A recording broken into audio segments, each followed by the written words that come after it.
faire l'Ichot Pessah dans l'écoute à l'Achot, page 259. Alacha Aleph, Aïn Bemamar Tlen Nafkin Mechad, Siman Nunchet. Donc il y a une Torah dans l'écoute moral qui s'appelle 3 qui sortent de 1. Et ça c'est la Torah 58. Et regardez aussi la Torah 59 dans l'écoute moral, Kishne Mechad, c'est deux Torahs qui vont dans le même kivun. Parce que les deux Torahs ont été dit ensemble.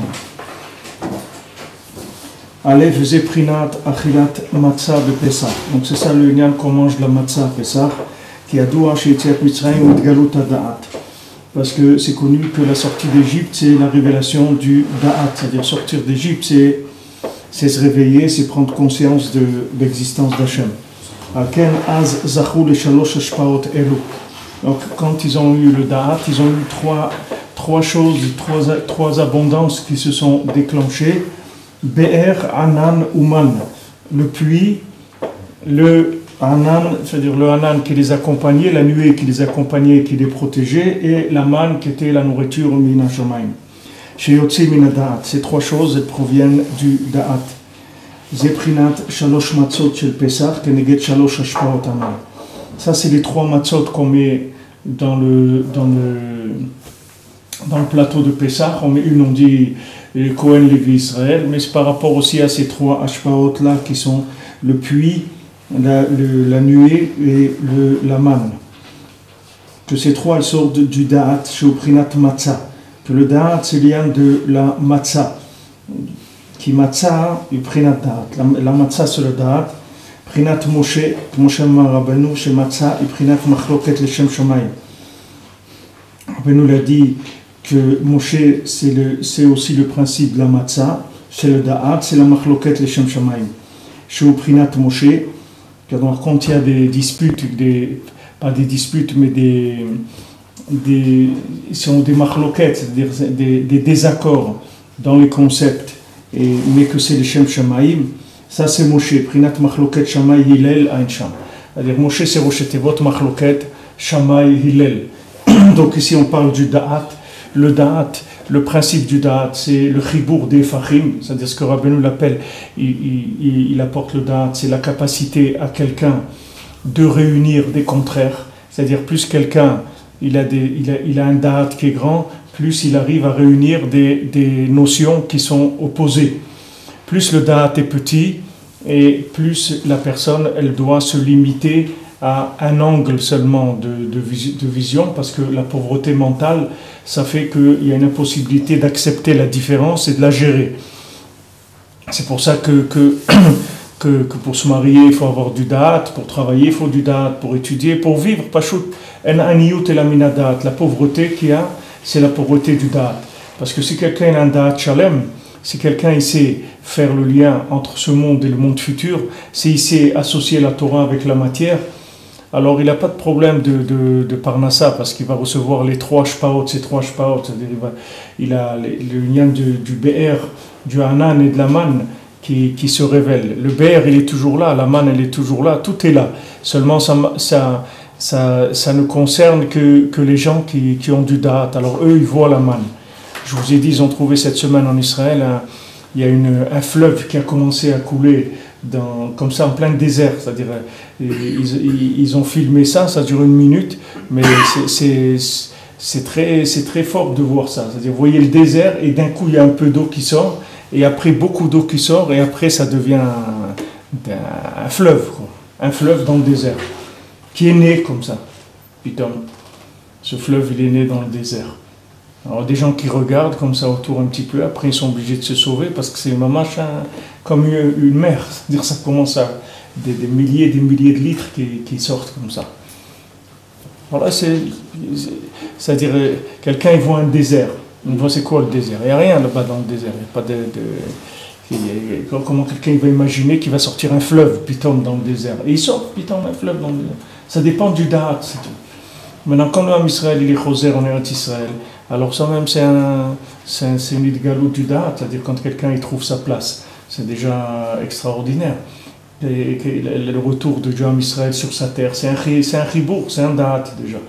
Quelqu'un il se marie, c'est un da'at. Quelqu'un il a des enfants, c'est un da'at. Quelqu'un il a parnassa dans la Gdusha, c'est un da'at. Quelqu'un il étudie, c'est un... Chaque chose qui est faite, il faut la faire beda'at, c'est-à-dire de chibour.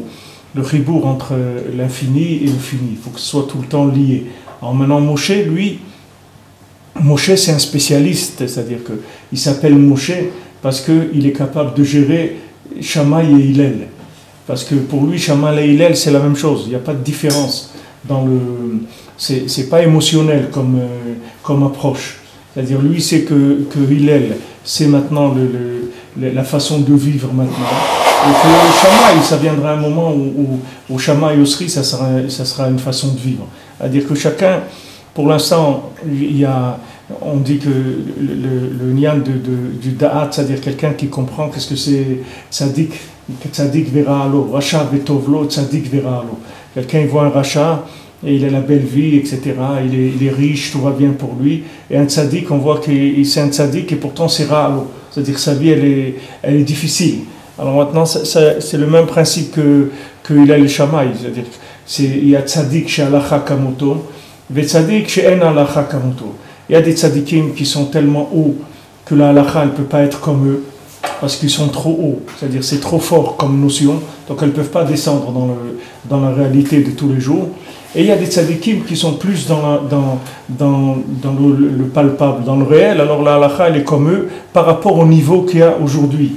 C'est-à-dire que tout dépend bien sûr du niveau. Si le niveau du Ham Israël il monte, alors la halacha, elle montera avec. C'est-à-dire que le Shulchan Aruch, il donne beaucoup d'éventails de choses, de possibilités d'application de la halacha. Chacun, quand la halacha elle dit Kol HaMachmir tavo alav bracha, Kol HaNizar, etc., le Shulchan Aruch il essaye de nous faire un petit peu des appels pour voir si on est au niveau de faire ces choses-là. Mais il ne faut pas se tromper non plus, parce que si quelqu'un il fait dans le Shulchan Aruch tout ce qui est écrit, et à Mahmir Tavo Alav Bracha, et que lui, il est déjà pour lui Hillel, c'est déjà Shammai pour lui, c'est-à-dire dans sa vie de tous les jours, c'est sûr qu'il va être confronté à un problème. Parce que c'est pas sa madriga. Rebbeinu lui-même, il dit un Baal Tshuva, il n'a pas le droit de faire des chomorot.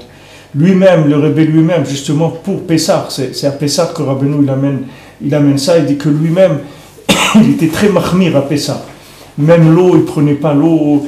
Il allait chercher l'eau dans une rivière et il la filtrait et tout. Il dit kol mine dvaim. Mais après, il a dit mais la Torah, c'est chai baem. Chez lo yamut, c'est pas chez yamut baem. La Torah, c'est chai baem. C'est-à-dire que la Torah, elle a dit ubacharta bachaim. Tu choisiras la vie. Qu'est-ce que ça veut dire tu choisiras la vie? C'est-à-dire que tu dois choisir la halacha qui est à ta madriga, c'est-à-dire qu'il va te donner de la joie, qui va te donner un kesher avec Hachem, tu vas te sentir que tu avances, etc. Mais si tu choisis un niveau d'halakha qui est trop haut, et que ce niveau d'halakha, il fait que te dessécher et te rendre de plus en plus malheureux, tu n'as rien fait du tout, c'est pas ça la Torah.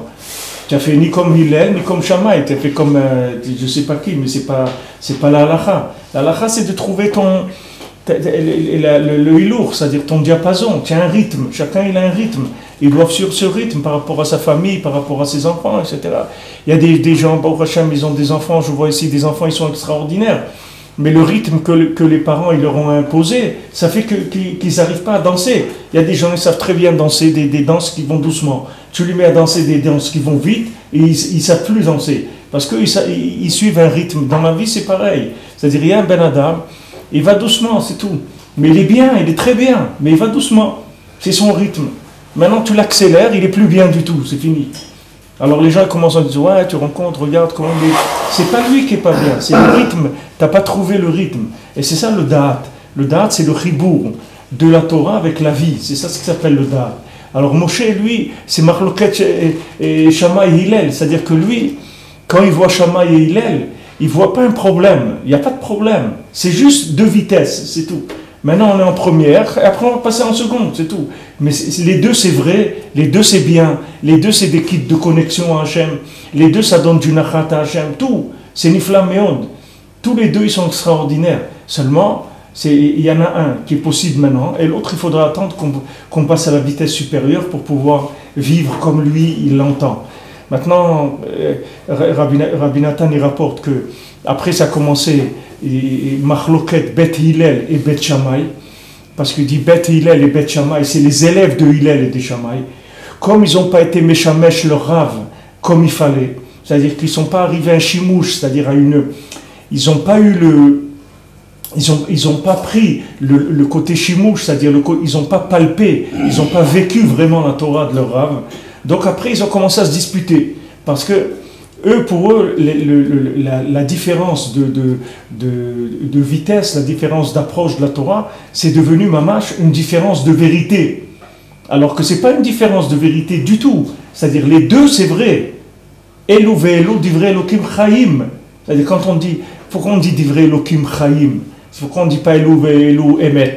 On dit divrei Elokim chaim. Ça veut dire que tu saches que même quand il dit des choses qui sont des choses très élevées au point de vue halakha, c'est divrei Elokim chaim. C'est-à-dire qu'il y a une possibilité de vivre dans Elokim, c'est-à-dire dans le Teva, dans l'Olam Hazé, chaim, c'est-à-dire en vivant cette chose-là.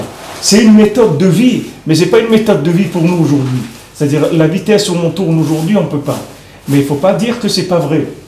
Alors maintenant, vous voyez des gens qui rentrent en machloket. Un jeune, un Bachour Yeshiva, il m'a appelé cette semaine.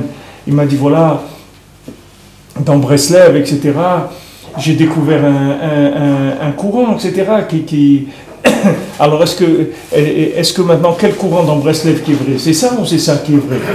Alors je dis, mais c'est pas ça la question que tu dois poser. Tu dois te poser qu'est-ce qui est bien pour toi. C'est pas que tu ne dois pas te poser qu'est-ce qui est vrai. Et alors, si je te dis ça, c'est vrai, qu'est-ce que ça va changer? Je vais te dire ça, c'est plus vrai que ça. Qu'est-ce que ça veut dire? Ça veut dire quoi? Qu'est-ce qui est plus vrai? Quelqu'un qui peut lever 50 kilos ou quelqu'un qui peut lever 20 kilos? C'est quoi? Comme on disait une blague quand on était petit, on dit qu'est-ce qui est plus lourd? Une tonne de plumes ou une tonne de plomb? Alors les gens disaient une tonne de plomb. Alors ils disaient, mais non, si ça pèse une tonne, les deux, alors ils disaient, mais si tu prends sur la tête une tonne de plumes ou une tonne de plomb, ça fait pas le même effet. C'est-à-dire maintenant, ça veut dire quoi, c'est vrai? Ça veut rien dire. Ça veut dire c'est vrai pour qui? Pour moi, pour lui, c'est vrai pour qui? Un poulet, tu l'amènes à un rave, il te parle d'abord. Quand tu viens demander une sheila à un rave, importante, jamais il te dit le psak comme ça. Sinon, c'est pas un rave. C'est-à-dire, s'il te dit, c'est comme si tu veux voir un docteur, il te donne le médicament sans t'ausculter, sans te faire d'abord, il t'ausculte, un rave. C'est-à-dire, il te pose 2-3 questions, il fait 2-3 tcharim, il fait le positionnement. C'est-à-dire, comme les ordinateurs, le GPS, il te demande est-ce que vous autorisez à utiliser vos données de position. Mais c'est sûr qu'il faut que tu l'autorises, parce que si tu ne donnes pas ta position, il va te raconter n'importe quoi. Il va t'envoyer en Crimée ou n'importe où, il peut t'envoyer, il n'a pas de problème. Il a tout le monde entier. Alors maintenant, première chose, il faut que tu lui donnes la position. C'est la première chose. Quand tu vas chez un rave demander quelque chose, première question qu'il te pose, il te dit où tu es. 2-3 questions, qu'est-ce que vous faites, où vous habitez, ça fait combien d'années que vous êtes mariés, tout ça, où vous priez, qu'est-ce que vous faites dans la vie, etc. Il pose quelques questions, c'est des angles pour positionner la personne. Une fois qu'il a positionné la personne, après il demande en quoi je pouvais vous aider. Alors tu lui demandes, à ce moment-là il te donne le positionnement dans ta vie. Mais tu ne peux pas utiliser un psak de quelqu'un pour quelqu'un d'autre. Que je parle des choses qui sont personnelles. Je ne parle pas maintenant les tefilines où il faut les mettre ou les cistites comment ils doivent faire. Je parle des shélotes qui sont des shélotes de mishpartiot, des shélotes d'adracha dans la vie, d'ashkafa générale. Tu ne peux pas. C'est-à-dire le rav, il faut qu'il ait un da'at. Le da'at, c'est qu'il a toute la Torah, mais en même temps, il a la possibilité de scanner, de voir où est le positionnement de l'individu. Sinon, qu'est-ce qu'il va te répondre? Il va te dire... Il veut te dire, ouais, Rabbi Israël Salanter, il faisait comme ça. Il me dit, qu'est-ce que tu nous racontes, Rabbi Israël Salanter, il faisait ça. Moi, je suis Rabbi Israël Salanter. Moi, je ne peux pas vivre comme lui. Je ne peux pas vivre comme lui. Maintenant donne-moi dans ma madriga, moi, mon derrière, que j'avance, c'est tout. Bechiout, Besimcha, Be'emouna, et que je progresse, moi, ma famille, etc., tous ensemble, dans la joie, etc. C'est ça que j'ai besoin. Alors lui, Moshe Rabbeinu, c'est Machloket Hillel Shammai, c'est-à-dire que lui, il n'a pas de problème. Quand il voit Hillel Shammai, il n'a pas un problème avec ça. C'est-à-dire que lui, il sait exactement qui est-ce qui est Shayach à Shammai, qui est-ce qui est Shayach à Hillel. C'est-à-dire quand est-ce qu'une personne, elle est dans le chemin de Hillel, plus vers Hillel. Quand est-ce quelqu'un il est plus vers Shammai? Et vous verrez des bardaat, c'est-à-dire si vous avez la chance de connaître des bardaat dans votre vie, c'est-à-dire des gens qui sont mamash du date. Moi j'ai connu des gens qui avaient des réponses, des rabbanim, qui avaient des réponses qui étaient très très étonnantes par rapport à certaines personnes. Très étonnantes. Et tu te demandais, mais comment il lui dit de faire une chose comme ça? Mais pourtant c'est écrit comme ça ou c'est écrit comme ça.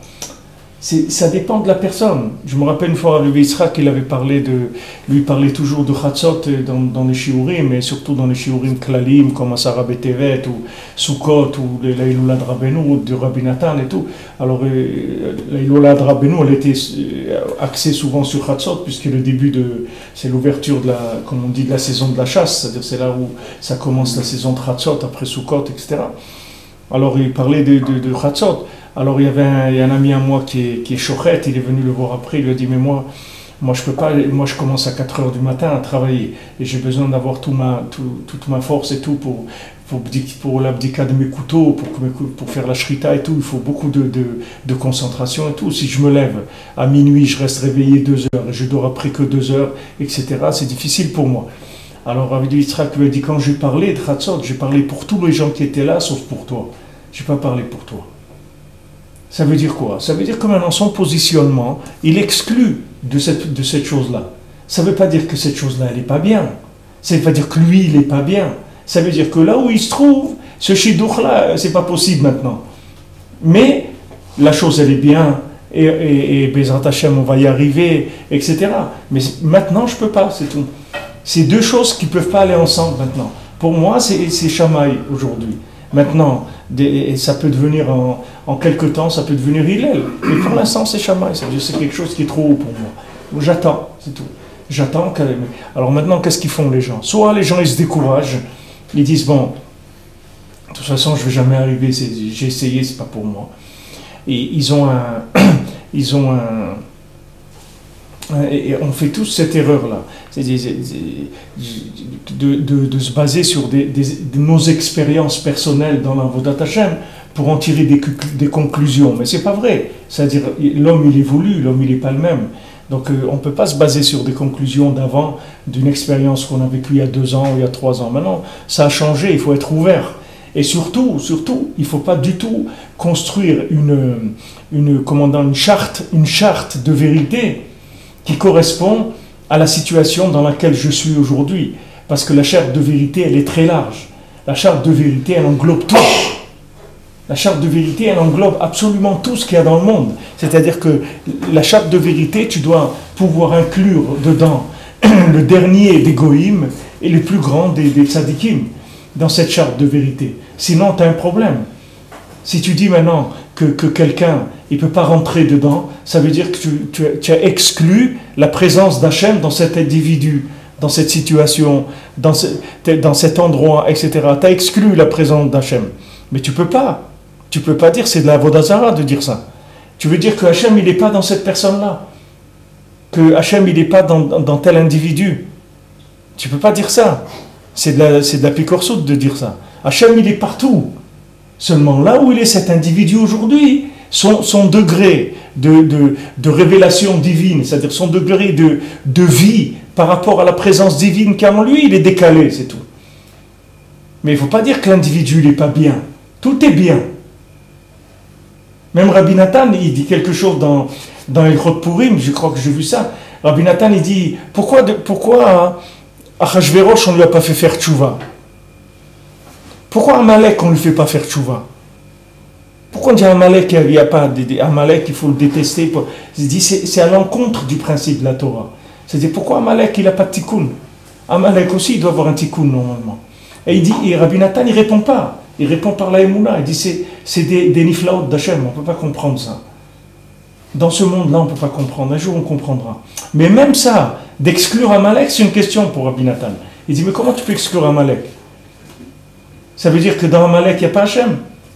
Tu dis non, c'est la guerre avec Hachem. Amalek, il fait la guerre à Hachem. Mais ça veut dire dans Amalek, il n'y a pas Hachem. Il y a un endroit dans le monde où il n'y a pas Hachem. Ça n'existe pas. Donc dans Amalek, il y a Hachem. Mais où il est le Hachem qui est dans Amalek? Je ne sais pas. Pas pour l'instant. comme le Khazir. Dans le Khazir, il n'y a pas Hachem. Bien sûr qu'il y a Hachem. Mais pour l'instant, il y a Assour. Alors, dans Shammai, il n'y a pas Hachem. C'est pas bien. C'est sûr que c'est bien, Shammai, mais pas maintenant. Quand tu allumes la Hanoukia, tu peux pas mener de 8 à 1. Le jour où il va y avoir la révélation, Bayom Hashmini, comme dans la paracha, c'est-à-dire le jour où on arrivera à Yom Hashmini, à Kamata Mishkan, parce que la Shekhinah va être Mitgala dans l'Olam, alors on va commencer du Yom Hashmini. C'est-à-dire on va allumer 8 et on va descendre vers 1 après. Parce qu'après, ce qui nous manquera, c'est rien que le Tzimtzum. C'est la seule chose qui va nous manquer. Le Or, il sera là, Beshlemut, il va nous manquer juste la façon de le vivre. Donc on allumera 8 dans la Hanoukia, on descendra vers 1. Mais aujourd'hui, on doit allumer Mosif et Oler. On doit allumer 1, après 2, après 3, après 4, etc. Jusqu'à qu'on arrive à 8. Alors quand quelqu'un il demande, il dit maintenant, est-ce que tu es cette yeshiva, elle est bien? Mais toutes les yeshivot, elles sont bien. Qu'est-ce que c'est une yeshiva? C'est une table, des chaises, des sfarim et des gens qui enseignent la Torah. Voilà, c'est ça une yeshiva. Maintenant, tout ça, c'est la même chose partout. Tout ça, c'est bien. Alors maintenant, tu veux savoir quoi? Tu veux savoir si c'est bien pour toi? Là, c'est autre chose. Là, il faut que tu cherches le niveau de ton niveau, le niveau de la yeshiva, pour que tu tournes au maximum de ton niveau. Alors, quelqu'un il demande dans Breslev, qu'est-ce qui est vrai dans Breslev? C'est ce courant-là, ou ce courant-là, ou ce courant-là? Tous les courants, ils sont vrais. Non, mais c'est pas possible. Si ça, c'est vrai, alors ça, c'est pas vrai. Mais pourquoi? Si Hillel, c'est vrai, Shammai, c'est pas vrai. Pourquoi? Quel rapport ça a? Quel rapport? Pourquoi il faut que tu dises que ça, c'est pas vrai? Pour que tu puisses rester dans le vrai. Et la maille, quand tu dis ça, ça veut dire que tu n'as pas de date. C'est-à-dire que tu ne peux pas inclure des différences. C'est-à-dire que tu ne sais pas voir les choses avec des facettes. Tu es obligé de voir comme on dit, du brut le brut de la vérité. C'est-à-dire une vérité brute, c'est tout. Tu ne peux pas voir avec des nuances. Alors ça fait que la personne, d'abord, elle devient intolérante, elle n'accepte pas l'autre. Dès que lui, il a compris quelque chose, tous ceux qui n'ont pas compris, c'est moins que des animaux, c'est rien du tout. Ils n'ont même pas de raison de vivre, ils ne comprennent même pas pourquoi ils sont vivants. Ils commencent à parler sur des rabbanim, des gens qui sont en train toute la journée de se battre pour qu'il y ait de la cacheroute dans l'âme Israël, qui voyagent dans le monde pour faire de la viande cachère, qui cherchent dans les halachot comment aider dans la cacheroute, dans tout, des gens qui se battent pour le Kiyum Torah dans l'âme Israël, pour qu'il y ait des Sefer Torah qui soient cachères, des tefilines qui soient cachères, des mezuzot. Ils se mettent à parler sur eux, à dire ouais, ils n'ont rien compris tout. C'est-à-dire ils n'ont rien compris. C'est quoi comprendre? Ce que tu as compris toi, c'est ça comprendre. Alors tout celui qui n'a pas compris ce que tu as compris toi, tout celui qui n'est pas comme toi, il ne vaut rien. C'est enfantin comme approche de la Torah. Mais la plupart des gens, ils sont comme ça. C'est-à-dire c'est très enfantin. Pourquoi? Parce que plus le date il est petit, et plus les personnes elles sont extrêmes dans leur façon de vivre les choses. Pourquoi? Parce qu'elles doivent sécuriser. Elles doivent sécuriser leur patrimoine. Parce qu'elles ont peur. Quand elles voient un océan de vérité comme ça, elles ont peur. Donc elles se disent non, tous ces gens-là, ils se sont trompés. Il n'y a que moi qui ai raison. Et quand il dit ça, il est tranquille. Et dès qu'il voit quelqu'un, pour lui, c'est quelqu'un qui peut le remettre en question. Et pour Hachem, ce Purim-là, vous savez combien de gens qui sont venus dans ce... Bien sûr, c'est quelqu'un qui voit ça de l'extérieur, c'est déroutant. Mais vous savez combien de gens qui ne se parlaient pas depuis 15 ans? Depuis 15 ans, ils ne se parlaient pas, des Breslev, qui sont dans le même courant et tous ne se parlaient pas. Et Baruch Hashem, avec Purim, avec ce qu'on a fait comme ça, une mélasse comme ça, un truc de sangria comme ça, avec de tout dedans, ces gens-là, ils se sont remis à se parler, et ils n'ont pas compris pourquoi ils se sont privés de leur amitié pendant des années. Au nom de quoi? Au nom de quoi? Des gens, on était ensemble à Ouman, à Rosh Hashanah, on a passé des repas à Rosh Hashanah merveilleux, d'une joie, avec de la Torah, avec des danses, avec des moments merveilleux. Pourquoi se priver de ça? Au nom de quoi? Au nom d'une vérité. Mais c'est quoi cette vérité-là? Qu'est-ce que c'est cette vérité qui exclut les gens? C'est quoi cette vérité-là? Dis-moi qu'est-ce que c'est cette vérité? Qu'est-ce que c'est cette vérité? C'est qu'il n'y a que ça, c'est tout. Mais regarde, ça t'a isolé, ça t'a asphyxié. Tu vois des gens desséchés complètement. Ils sont desséchés socialement pour rester dans un petit angle de la vérité. Mais personne ne va t'agresser dans ta vérité. Viens la vivre avec tout le monde. Il n'y a pas de problème. Vis ta façon de voir, mais reste copain avec nous, on va faire des échanges. Rabbeinu, il a dit à quelqu'un qui s'est éloigné, il dit, pourquoi tu t'es éloigné?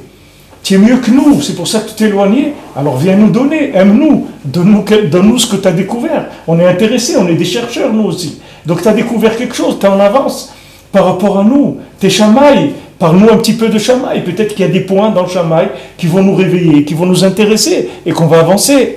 Ah, tu es moins bien que nous, alors reste avec nous, on va t'aider. Mais de partir, je ne comprends pas pourquoi tu pars, Rabbeinu lui dit. Pourquoi tu pars? Qu'est-ce que tu as découvert pour partir? Tu as peur qu'on te vole ta vérité?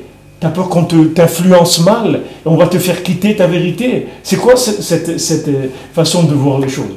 Reste avec nous, pas de problème. À Rosh Hashanah Ouman, vous avez des tables par corps de métier à l'époque de Rav Nachman et tout. Vous avez des tables de médecins, des tables de cordonniers, et vous avez aussi des tables par gens des villes. Vous avez les gens de Terovitsa, les gens de Breslev, les gens qui venaient de Kremitchouk. Ils avaient leur table ensemble. Ils parlaient ensemble, ils étaient ensemble. Eux, ils vivaient dans la même communauté. Ils avaient une façon de vivre les choses, etc. Mais tous les gens, ils étaient ensemble. Tous les gens, ils sont ensemble. C'est quoi de partir? Pourquoi tu pars? Tu pars vers quoi? Tu pars vers l'asphyxie, vers le dessèchement intérieur. C'est ça que tu pars. Et un petit peu de confiance en toi, et un petit peu confiance dans Hachem, que ce qu'Hachem t'a donné, c'est pour toi, c'est bien pour toi. Kol hakavod, tu vas vivre ça, c'est tout.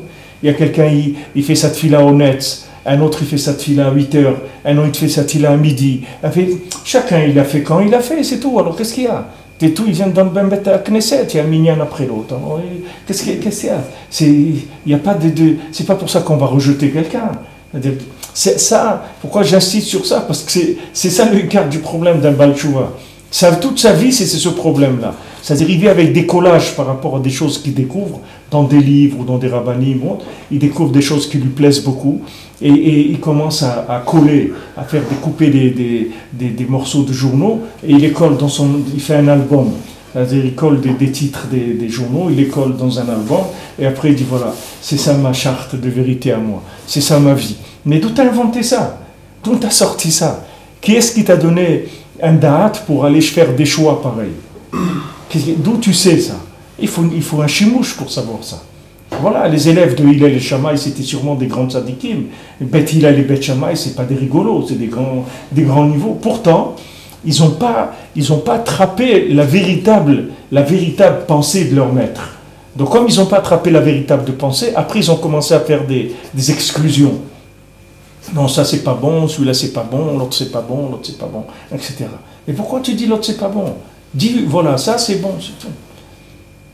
Tu présentes ton truc et tu dis voilà, mon truc il est bien. Quand est-ce que tu as besoin de dire ça c'est pas bon?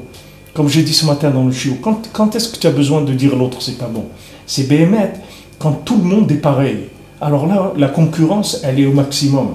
Ils ont sorti là dans les journaux que en France, dans la société Orange, il y a eu en 2 mois 9 suicides. Janvier, février, 9 suicides.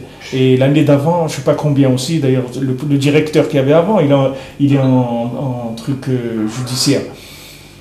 Pourquoi il voit que dans la téléphonie, il y avait ça aussi dans ceux qui font le téléphone en France, la France Télécom aussi, et beaucoup de suicides. Pourquoi?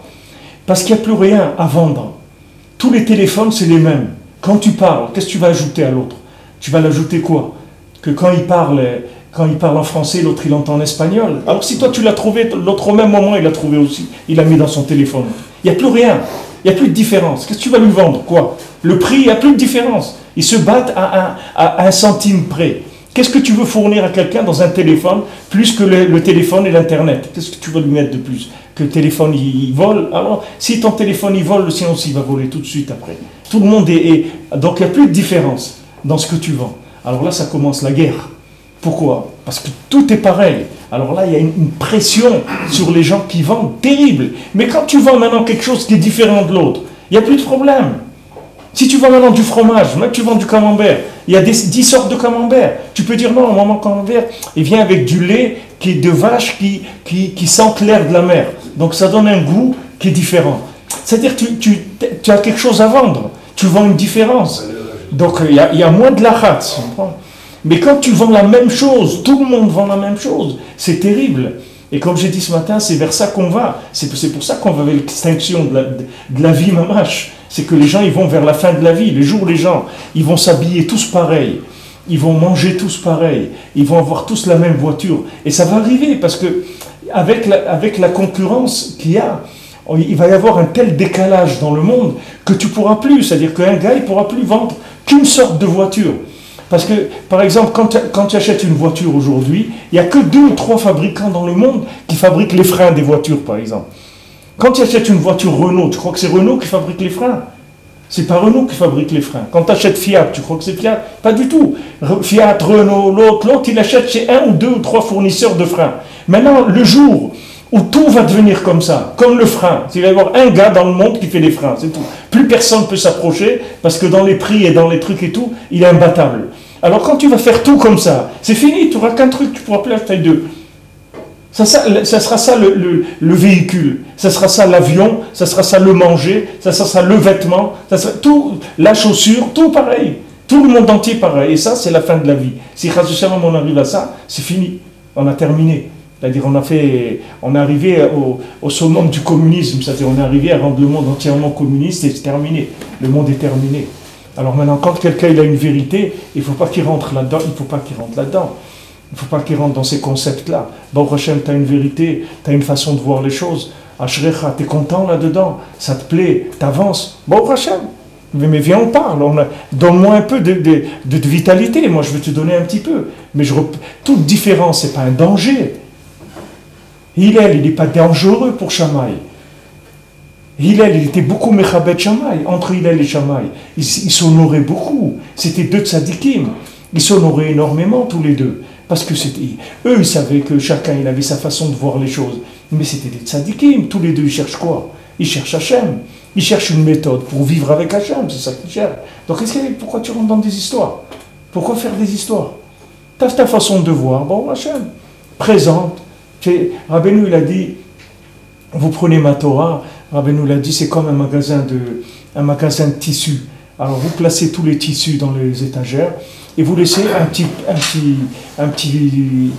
morceau du rouleau, un petit coin qui dépasse, de manière à ce que quand quelqu'un rentre dans le magasin, il voit du velours, il voit un truc bleu ou jaune, un truc, ça lui plaît. Alors vous dites, vous pouvez me donner ouais, vous pouvez me donner de ça, ça me plaît, ça, je peux voir de plus près. Alors vous sortez la pièce, vous lui déroulez, il voit, ah ouais, donnez-moi 2 mètres, 3 mètres, etc. Après il va faire son costume. Rabbeinu, c'est comme ça qu'il faut faire présenter la Torah. Il faut vous présenter la Torah avec des matraques. Quoi, tu vas matraquer le monde d'une vérité. Qui est-ce qui te dit que cette vérité, elle est pour cette personne-là à ce moment-là? Peut-être c'est pas ça qu'elle a besoin aujourd'hui. Peut-être tu vas l'embarquer dans quelque chose qui va être magique là aujourd'hui. Lui maintenant, c'est ça sa vie. Laisse-le tranquille, laisse-le choisir. Toi tu proposes, c'est tout. Comme on dit, tu présentes devant eux comme un Shulchan Aruch, une table, c'est tout. Tu mets la Torah devant eux et ils vont choisir, c'est tout. Il y a Maré Mishnah, il y a Maré Halacha, il y a Maré Agada, il y a toutes sortes de neshamot qui sont inspirées par des formes de Torah qui sont différentes. Alors ça s'appelle le Da'at. Quand on parle de Da'at, c'est ça.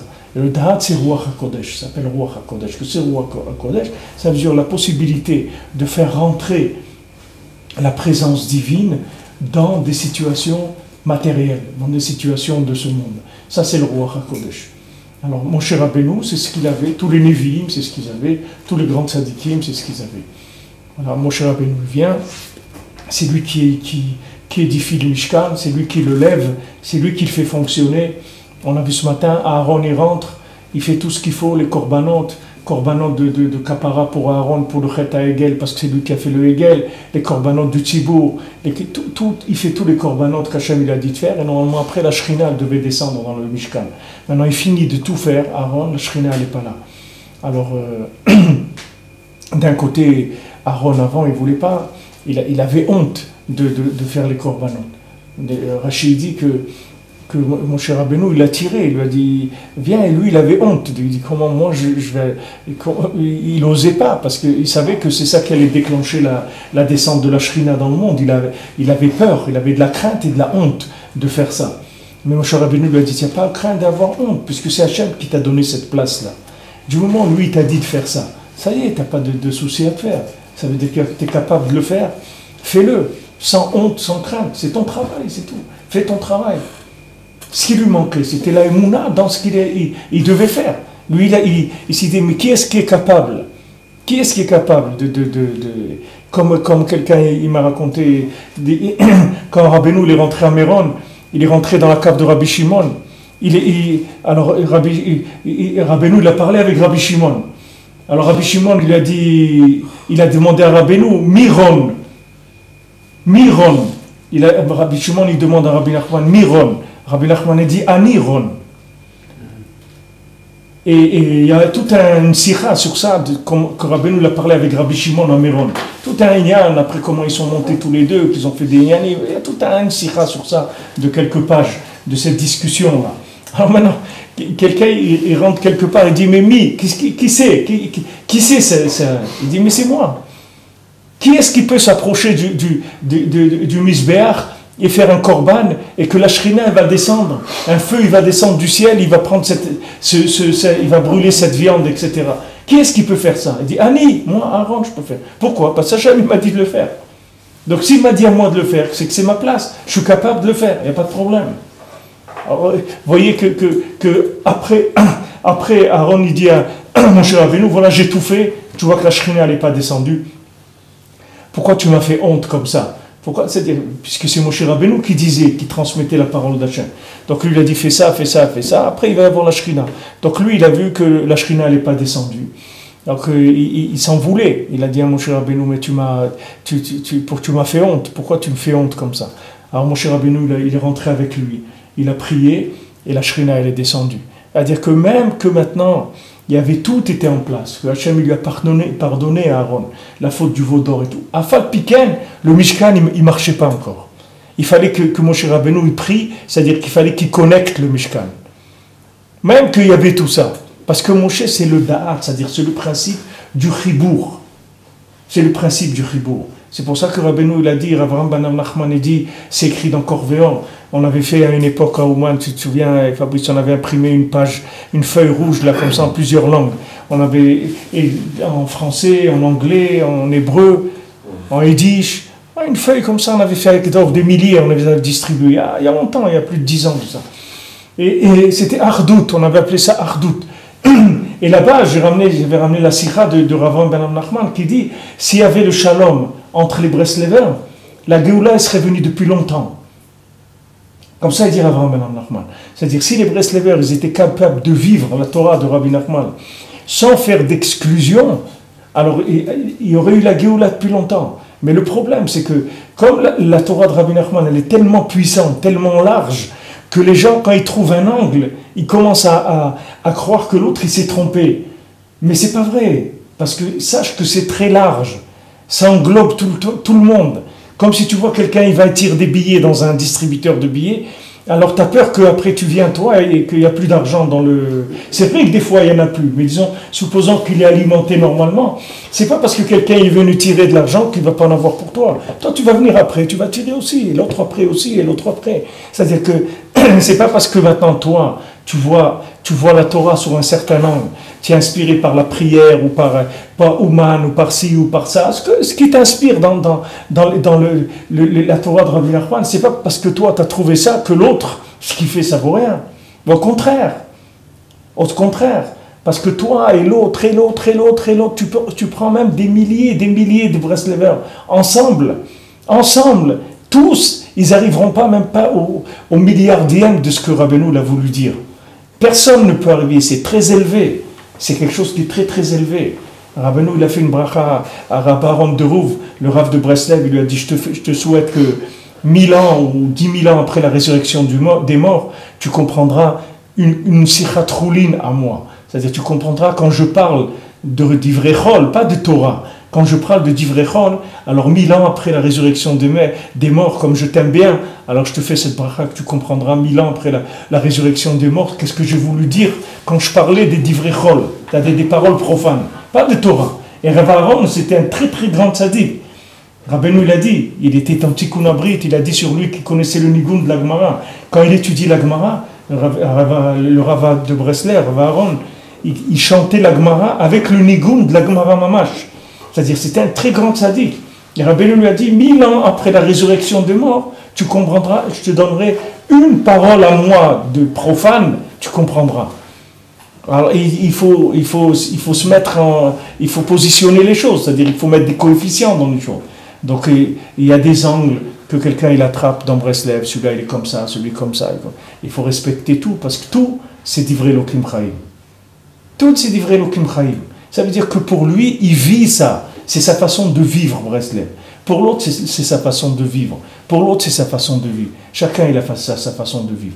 Moi, ce que je dois me poser comme question, c'est qu'est-ce qui est bien pour moi. Une fois que j'ai trouvé ça, alors j'avance. C'est pour ça que quand on se prépare à Purim, le Purim, c'est pour nous amener à Pessah, à ce qu'on est en train de voir maintenant au Da'at. Et pour entrer dans le Da'at, on a besoin de la Tahara, de la Paradouma.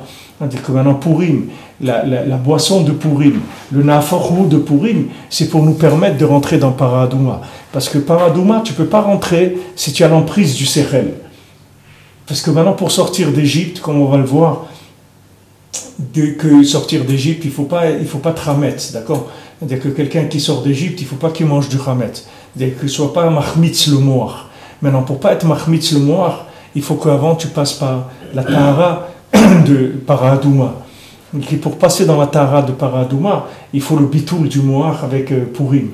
C'est-à-dire Purim, c'est mevatel, la logique. Une fois que tu as été mevatel la logique, tu peux rentrer dans Paradouma. Mais sinon, tu ne peux pas. Parce que comment tu vas dire à quelqu'un, voilà, je te donne un médicament. Si tu es en bonne santé, il va te rendre malade. Si tu es malade, il va te soigner. Quelqu'un te dit, attends, c'est pas un médicament ça. Il dit, ah ouais, c'est un médicament comme ça. Tu es en bonne santé, il ne faut pas que tu le prennes, parce qu'il va te rendre malade. Tu es malade, prends-le, ça va te soigner. Mais c'est quoi ce médicament-là? C'est Paradouma. Quelqu'un il est tamé, ça le rend taor. Quelqu'un est taor, il le rend tamé. Alors c'est vrai ou c'est pas vrai? Ça dépend de ce que tu es. La Paradouma, elle est vraie. Mais qui es-tu? Qui es-tu? D'abord défini, fais un bilan, va faire une consultation, un bilan. Tu as trouvé tamé, pas de problème. Vas-y. Tu as trouvé taor, reste tranquille, parce qu'elle va te rendre tamé. Mais mets-toi en place par rapport à ça. Et ça, c'est le derrière pour aller vers la sortie d'Égypte, qui est le Da'at. C'est ce qui s'appelle le Da'at.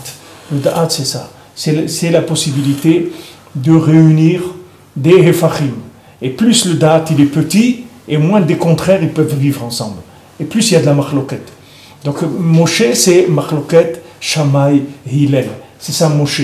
Parce que lui, il représente le Da'at, c'est-à-dire la possibilité de réunifier des gens qui ne sont pas réunifiables. Des notions qui ne sont pas à côté du tout, des notions qui sont très très loin les unes des autres. Comme un homme et une femme, par exemple. Un homme et une femme, ils sont très loin l'un de l'autre. Même quand quelqu'un se marie, il est juste à la limite. C'est-à-dire quand quelqu'un se marie, Bémet, il est à la limite de la séparation quand il se marie. Il ne faut pas croire qu'il est au bout de la rencontre. Il est juste à la limite de pouvoir être en contact, c'est tout. C'est-à-dire c'est juste maintenant qu'il a pu trouver son contraire. Donc maintenant, Mamash, il commence à fréquenter l'être qui est le plus à l'envers dans le monde par rapport à sa logique à lui. Il vient de le trouver aujourd'hui. Hier, s'il n'a pas trouvé, ça veut dire qu'il ne pouvait pas le supporter. C'est-à-dire, là où il se trouvait, il ne pouvait pas le rencontrer, parce que le da'at qu'il avait, il ne pouvait pas l'approcher de lui. C'est pour ça que Rabbi nous dit dans l'écouté moral que d'étudier l'écouté moral, c'est une ségoula pour trouver son zivoug. Pourquoi? Parce que l'écouté moral, il donne du da'at. Quand le da'at, c'est la possibilité d'accepter son contraire. C'est ça le da'at. Et c'est ça qu'est Mechaber, quand c'est écrit Vayeda, Adam et Chava. C'est-à-dire, il a connu Chava. Mais avant, il ne pouvait pas. Il n'avait pas le da'at pour connaître Chava. Le bitoul du da'at, ça s'appelle avoir du da'at? Non, pas le bitoul du da'at. Le bitoul de la logique, pas du da'at. La logique, c'est pas le da'at. Vous avez dit juste avant qu'il faut passer pour Purim pour arriver à Pessah. Ouais. C'est pas le bitoul du da'at. Pardon, pour arriver à Para. Alors qu'est-ce qu'on fait? Purim, c'est pas le bitoul de quoi? Le Purim, c'est le bitoul de la vérité enfermée, tu comprends, dans une logique. C'est ça que tu fais à Purim. À Purim, tu ouvres. À Purim, tu te déguises. Tu te déguises en plombier, en policier, en n'importe quoi. C'est-à-dire pourquoi tu sors de ton habit habituel. Tu dis voilà, sachez que ne croyez pas, vous me voyez habillé en policier tous les jours et tout, mais moi je suis aussi un corsaire ou un mercenaire ou un hippie ou n'importe quoi. C'est-à-dire le gars il vient, il se déguise pour dire ne croyez pas que parce que j'ai un vêtement de policier que je supporte personne que les policiers. C'est pas vrai. D'ailleurs, regardez, à Purim, je m'habille comme quelqu'un d'autre pour vous dire que je suis ouvert à tout, que ma vérité, elle est ouverte. Je n'ai pas une vérité sectaire. Et celui qui a une vérité sectaire, tu vas voir qu'à Purim, ni peut se déguiser, ni peut boire, ni rien. Il va dormir, c'est tout. Tu comprends? Il va aller dormir, il attend que ça passe, c'est tout. Parce qu'il ne peut pas vivre ce jour-là. C'est trop dur. C'est-à-dire, pour les gens qui sont raides, c'est trop dur. Il n'arrive pas à accepter la différence de l'autre. Et toute la grandeur, si tu veux t'enrichir dans la Torah, tu vas apprendre des gens qui sont différents de toi. Tu vas te construire de la différence des autres. Rabbeinu, il y a un maasé dans Sipurim Maasiot à la fin. Il y a les Sipurim Maasiot officiels, standards, c'est-à-dire tous les 13 contes. Mais après, il y a des petits contes que Rabbeinu l'a raconté sur le plomb, sur beaucoup de petits Maasiot. Et un de ces Maasiot là-bas, il y a quelqu'un qui a fait une menorah. Il y a un maasé de quelqu'un qui a fait une menorah. Il a fait un chandelier. Et donc c'était comme une exposition d'art, si tu veux. Alors tous les gens qui faisaient des chandeliers, tous les artistes, ils sont venus exposer leur chandelier. Alors tous ils ont exposé leur chandelier et chacun il est venu, il a parlé de son chandelier, de ce qu'il ça représentait, etc. Qu'est-ce qu'il avait comme chose spécifique. Et tous les artistes qui ont fait des chandeliers. Maintenant, lui, il vient, celui-là, on lui dit, toi, ton chandelier, là, il a une drôle c'est quoi ton chandelier? Il dit, mon chandelier, je l'ai fait avec tous les défauts de tous les autres chandeliers. C'est-à-dire, j'ai pris les défauts de tous les autres chandeliers et j'ai fait un chandelier où il y a tous les défauts de tous. Voilà, c'est ça mon chandelier. C'est-à-dire que maintenant, les gens, avec quoi ils se construisent? Il n'y a rien dans la vie qui va t'enrichir plus que la fréquentation de gens qui sont opposés à toi. Parce que c'est eux qui vont te permettre d'avancer. Comme on dit Rabbi Yochanan avec Rish Lakish. Quand il est mort, Rish Lakish, alors ils lui ont donné des gens pour étudier Tana de Messiah Allah. Tout ce qu'il disait, il disait oui c'est vrai, c'est écrit ça justement là-bas, etc. Lui il dit mais moi j'ai pas besoin des gens qui viennent me dire que ce que je dis c'est vrai. Moi Rish Lakish, chaque mot, 400 questions il m'a amené. Je disais une chose, il me posait 400 questions, il m'obligeait à chercher, à me battre que je trouvais. Mais quelqu'un vient me dire oui c'est bien, c'est bien, c'est bien. Alors non, qu'est-ce qu'il veut? Je vais devenir une vache, qu'est-ce que je vais devenir? Alors il est mort le pauvre, il est devenu fou, il n'a pas pu continuer. Parce qu'il n'avait pas le côté adversaire, l'adversaire qui lui donnait la force de se développer. Maintenant, dans la vie, c'est pareil. C'est-à-dire que si quelqu'un n'est pas marié, alors il est one way, one man show, c'est tout. Il ne va pas s'enrichir, il s'enrichit. L'enrichissement, c'est tous les jours. Il y a un mouvement, chacun il va vers sa nature qui est opposée. Et on revient, et on refait le shalom, et on se retrouve, et on trouve un dialogue, et on s'éloigne, et on revient, mais c'est ça la vie, c'est ça le grandir, c'est ça se développer. Baruch Hashem, c'est extraordinaire, c'est niflaméon. Alors pour lui, il nous prépare, si tu veux, à sortir du côté sectaire de la vision de notre vérité. C'est pas que ta vérité, elle n'est pas vraie, mais il faut que tu sois capable de la déguiser, c'est tout. Il faut que tu sois capable de déguiser ta vérité de manière à vivre béchalom avec les gens. C'est-à-dire en sachant que toute la vérité de tout le monde, elle est bien, et tous les gens, ils sont bien. Et tous les gens, il faut les honorer, et tous les gens, il faut les respecter. Parce que chaque individu sur Terre, il a le droit au respect de sa recherche. Chacun, il vient de là où il vient, il est passé par là où il est passé, il est qui il est, et nous on ne sait rien du tout. Donc on doit respecter chaque personne dans sa façon d'avancer. Maintenant on parle avec lui, on voit qu'il pose une question, qu'il est intéressé, on ouvre un petit peu la boîte de bonbons, on voit que s'il y a quelque chose qui peut lui plaire et qui l'inspire, et Bechavod il prend, et si il a des bonbons pour moi aussi je prends, et voilà, on échange. On est tous des élèves et on essaye d'échanger la Torah que chacun il a appris de son Rav. Avec ça on avance. Maintenant Purim il est fait pour casser le côté sectaire. Parce que si tu casses pas ça, tu peux pas sortir d'Égypte. Parce que si la personne quand elle sort d'Égypte, le Hametz il va la tuer complètement. Parce que comme il est sectaire, c'est-à-dire il fonctionne, il a une logique de sa vérité. Il n'a pas une vérité ouverte. Il a une vérité fermée dans de la logique. Donc cette vérité fermée dans de la logique, quand il va vouloir sortir d'Égypte, c'est-à-dire sortir des limites, il ne peut pas. Avec quoi il va sortir des limites? Avec sa logique, il ne peut pas. Sa logique, c'est un système d'exploitation, de production. Ce n'est pas pour découvrir. C'est comme quelqu'un, il a fait une machine. Tu as une machine, ok? Tu as acheté une machine. Voilà, tu as acheté une machine, ok? Qu'est-ce qu'elle fait, cette machine? Elle fait ce qu'elle fait, c'est tout. Elle ne peut pas faire autre chose. Elle ne peut pas faire autre chose que ce qu'elle fait. Ça y est. Pourquoi? Parce qu'une machine, c'est un concept. Mais si tu voulais que cette machine-là, elle fasse plusieurs choses, avant de la construire, il fallait essayer de prévoir qu'elle fasse plusieurs choses. Mais une fois qu'elle est faite, c'est terminé. Il y a une fois quelqu'un qui m'a dit ici, il avait acheté une machine, quand ça a commencé les machines digitales et tout, il avait acheté une machine très très chère. Alors on parlait et il me disait, il ne faut pas attendre que la machine, elle coûte pas cher. Parce que le jour où la machine ne coûte pas cher, ça veut dire que tous les gens ils vont avoir ça. Ça veut dire que tu ne vas rien gagner avec cette machine-là. C'est fini. Quand est-ce que c'est intéressant? C'est quand elle coûte tellement cher qu'il y a très peu de gens qui peuvent l'acheter. Donc quand tu vas venir, tu vas payer cher le service de la machine. Tu comprends? Mais après, quand ça va descendre, comme je vous ai dit tout à l'heure, quand ça va devenir communiste, c'est fini après. Après, ça ne vaut plus rien du tout. Tous les gens, ils payent l'encre le même prix, la machine le même prix, le papier le même prix. Qu'est-ce que tu vas gagner? Chacun, il essaye de tirer dans les frais au maximum, et donc ils sont à peu près tous le même prix. Donc c'est plus intéressant. Quand est-ce que c'est intéressant? C'est quand la chose, elle vient de commencer. Maintenant, quelqu'un veut sortir d'Égypte. Comment il va sortir d'Égypte? Avec sa logique. Mais sa logique, ça y est, voilà, elle lui a donné ce qu'elle lui a donné déjà. Sa logique, voilà, c'est ses limites. Voilà où il est avec sa logique, à lui. Donc il faut la casser, cette logique-là. Donc pour lui, Rabbi nous te dit, tu vas commencer, c'est tout. Comment tu vas commencer? Tu vas être ouvert à d'autres systèmes d'exploitation, c'est tout. Une fois que tu vas t'ouvrir vers d'autres systèmes d'exploitation, ça va te permettre d'aller vers la paradouma. Comme il a dit Shlomo HaMelech, Amarti achakema ve'irichoka mimeni. C'est paradouma. Shlomo HaMelech, l'homme le plus chacham qu'il y a eu dans le monde, il a dit, j'ai cru que j'étais un chacham. Quand j'ai vu la paradouma, j'ai compris qu'il ne comprend rien du tout.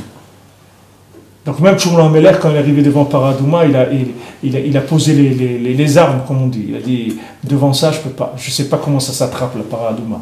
Donc maintenant, chacun quand s'il veut aller vers la paradouma, il faut qu'il ouvre le système d'exploitation. Parce que s'il reste dans le système d'exploitation à lui, avec sa logique, s'il en est sûr 100%, c'est terminé pour lui. Il va rester comme ça, c'est tout.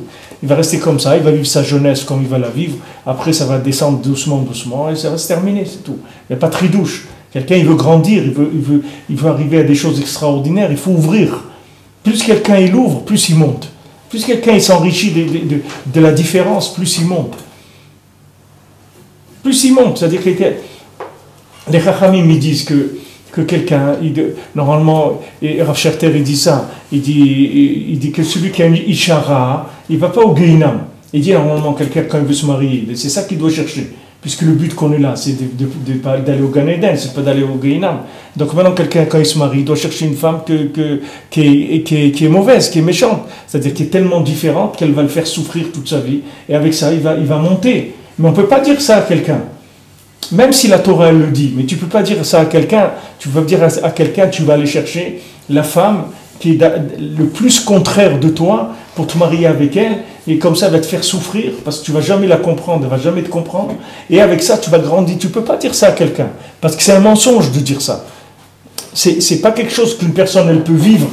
La personne, elle va et qu'elle trouve déjà une femme qu'à peu près, il a l'impression qu'elle le comprend. C'est déjà, elle va et qu'avec celle-là, il puisse vivre. C'est déjà nifla, méode. qui croit que quand il parle, elle a compris ce qu'il a dit. C'est déjà extraordinaire. Alors que quelqu'un qui marie qu'une femme qui ne comprend jamais rien à ce qu'il dit, c'est une épreuve. Un homme, il doit commencer là où il est.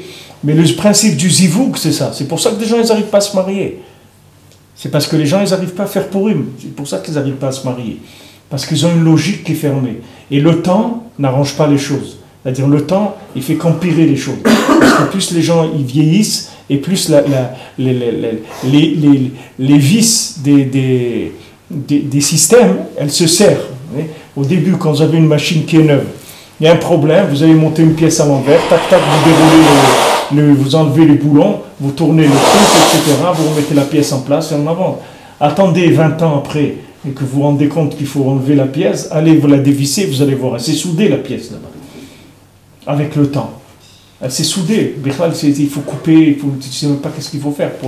C'est pareil, les gens ne veulent pas se marier jeunes. Mais ils savent pas que quand ils sont jeunes, ils sont capables d'accepter une différence. C'est ça la jeunesse. C'est la capacité d'accepter ce qui est différent. Et tu peux te marier avec une femme qui est différente, vraiment très différente, et puis tu peux construire avec elle. Mais quand maintenant tu as 40 ans ou 50 ans, tu ne peux pas te marier avec une femme qui est différente. Tu ne vas pas la supporter, elle ne va pas te supporter. Il faut que tu trouves beaucoup d'affinités pour pouvoir te marier. Parce que tu ne peux pas, tu es trop faible. Tu ne peux pas, tu es trop enfermé. Donc il te faut quelqu'un qui corresponde à tes idées, à ta façon de manger. Et quelqu'un à 50 ans, tu ne peux pas lui dire de changer sa façon de manger. C'est fini, il ne peut pas. Il ne peut pas. Va en France, prends un Breton de 50 ans, amène-le à vivre sur la Côte d'Azur, il va mourir le bonhomme. Il ne peut pas. Il ne peut pas. Il y a un moment où c'est fini. Mais prends-le à 18 ans, tu peux l'emmener quelque part ailleurs, il peut se reconstruire dans un autre contexte. Parce qu'il est souple, il est ouvert. Maintenant, quand quelqu'un vieillit, c'est fini. Donc, chaque jour que quelqu'un il attend pour se marier, c'est le mariage mamash, mais c'est pour toute la Torah, c'est comme ça. Plus la personne elle attend pour chercher, pour s'ouvrir, et plus ça va être dur pour elle pour s'ouvrir. Parce qu'il va vivre avec des mouscamotes qu'on appelle. C'est-à-dire, il va vivre qu'avec avec du référentiel. Son système référentiel, il va être de plus en plus fourni et de plus en plus dur aussi, de plus en plus réel dans sa vie. Alors qu'il n'est pas réel du tout, mais lui, dans sa tête, il croit qu'il est réel.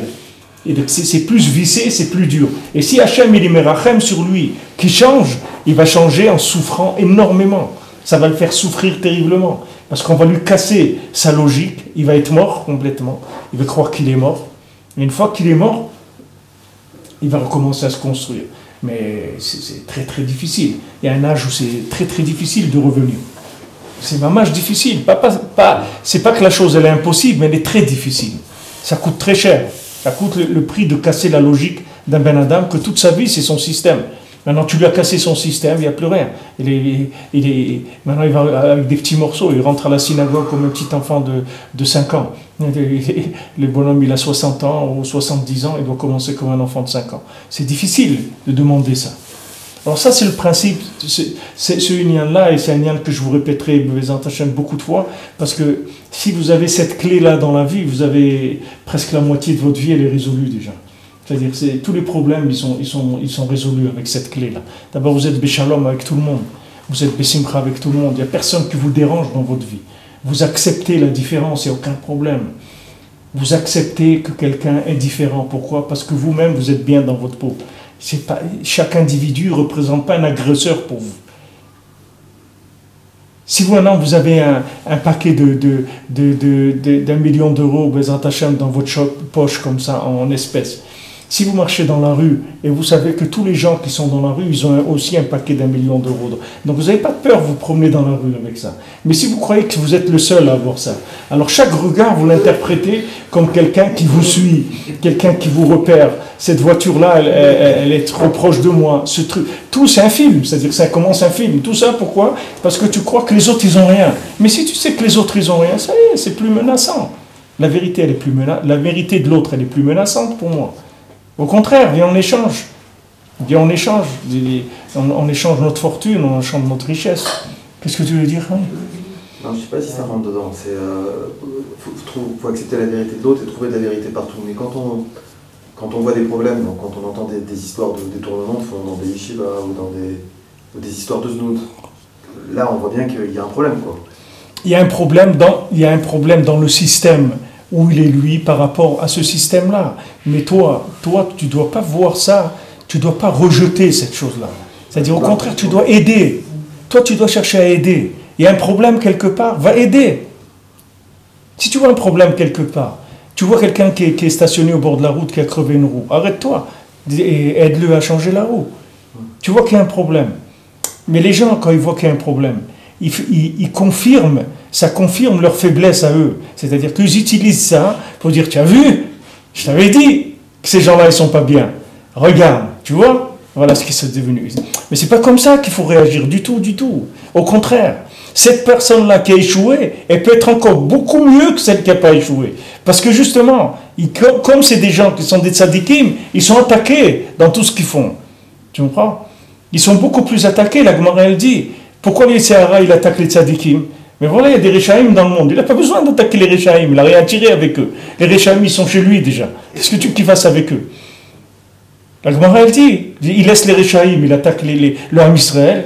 Il laisse le Ham Israël, il attaque les tzadikim.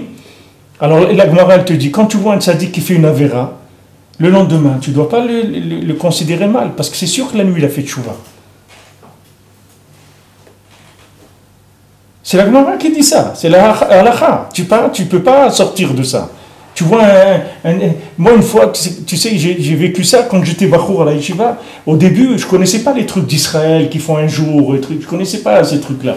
Donc quand j'étais à la yeshiva à Pessah, je vois quelqu'un qui vient d'Israël comme ça, un grand rave et tout, et je le vois le jour de Yom Tov, il roule en voiture. Je le vois dans un... moi j'habitais à un endroit où c'était presque la sortie de la ville.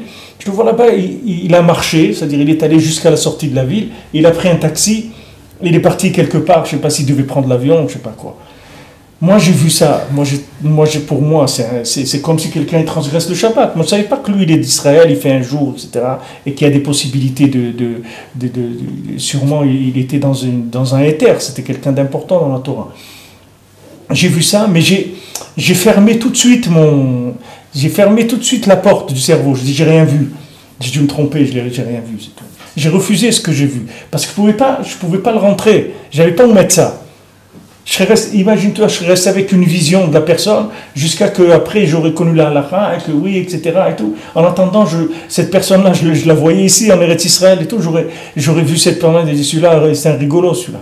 Il vient ici, il fait croire aux gens que c'est un grand rave. Il vient en France, il fait la fiesta là-bas. Il va prendre des taxis les jours de Yom Tov. La fête, les gens ils sont en train de faire Pessah. Il prend un taxi à savoir qu'est-ce qu'il y a. Après, tu montes tout un scénario. Sur quoi? Sur du mensonge d'amour. Sur un manque de connaissances. C'est tout.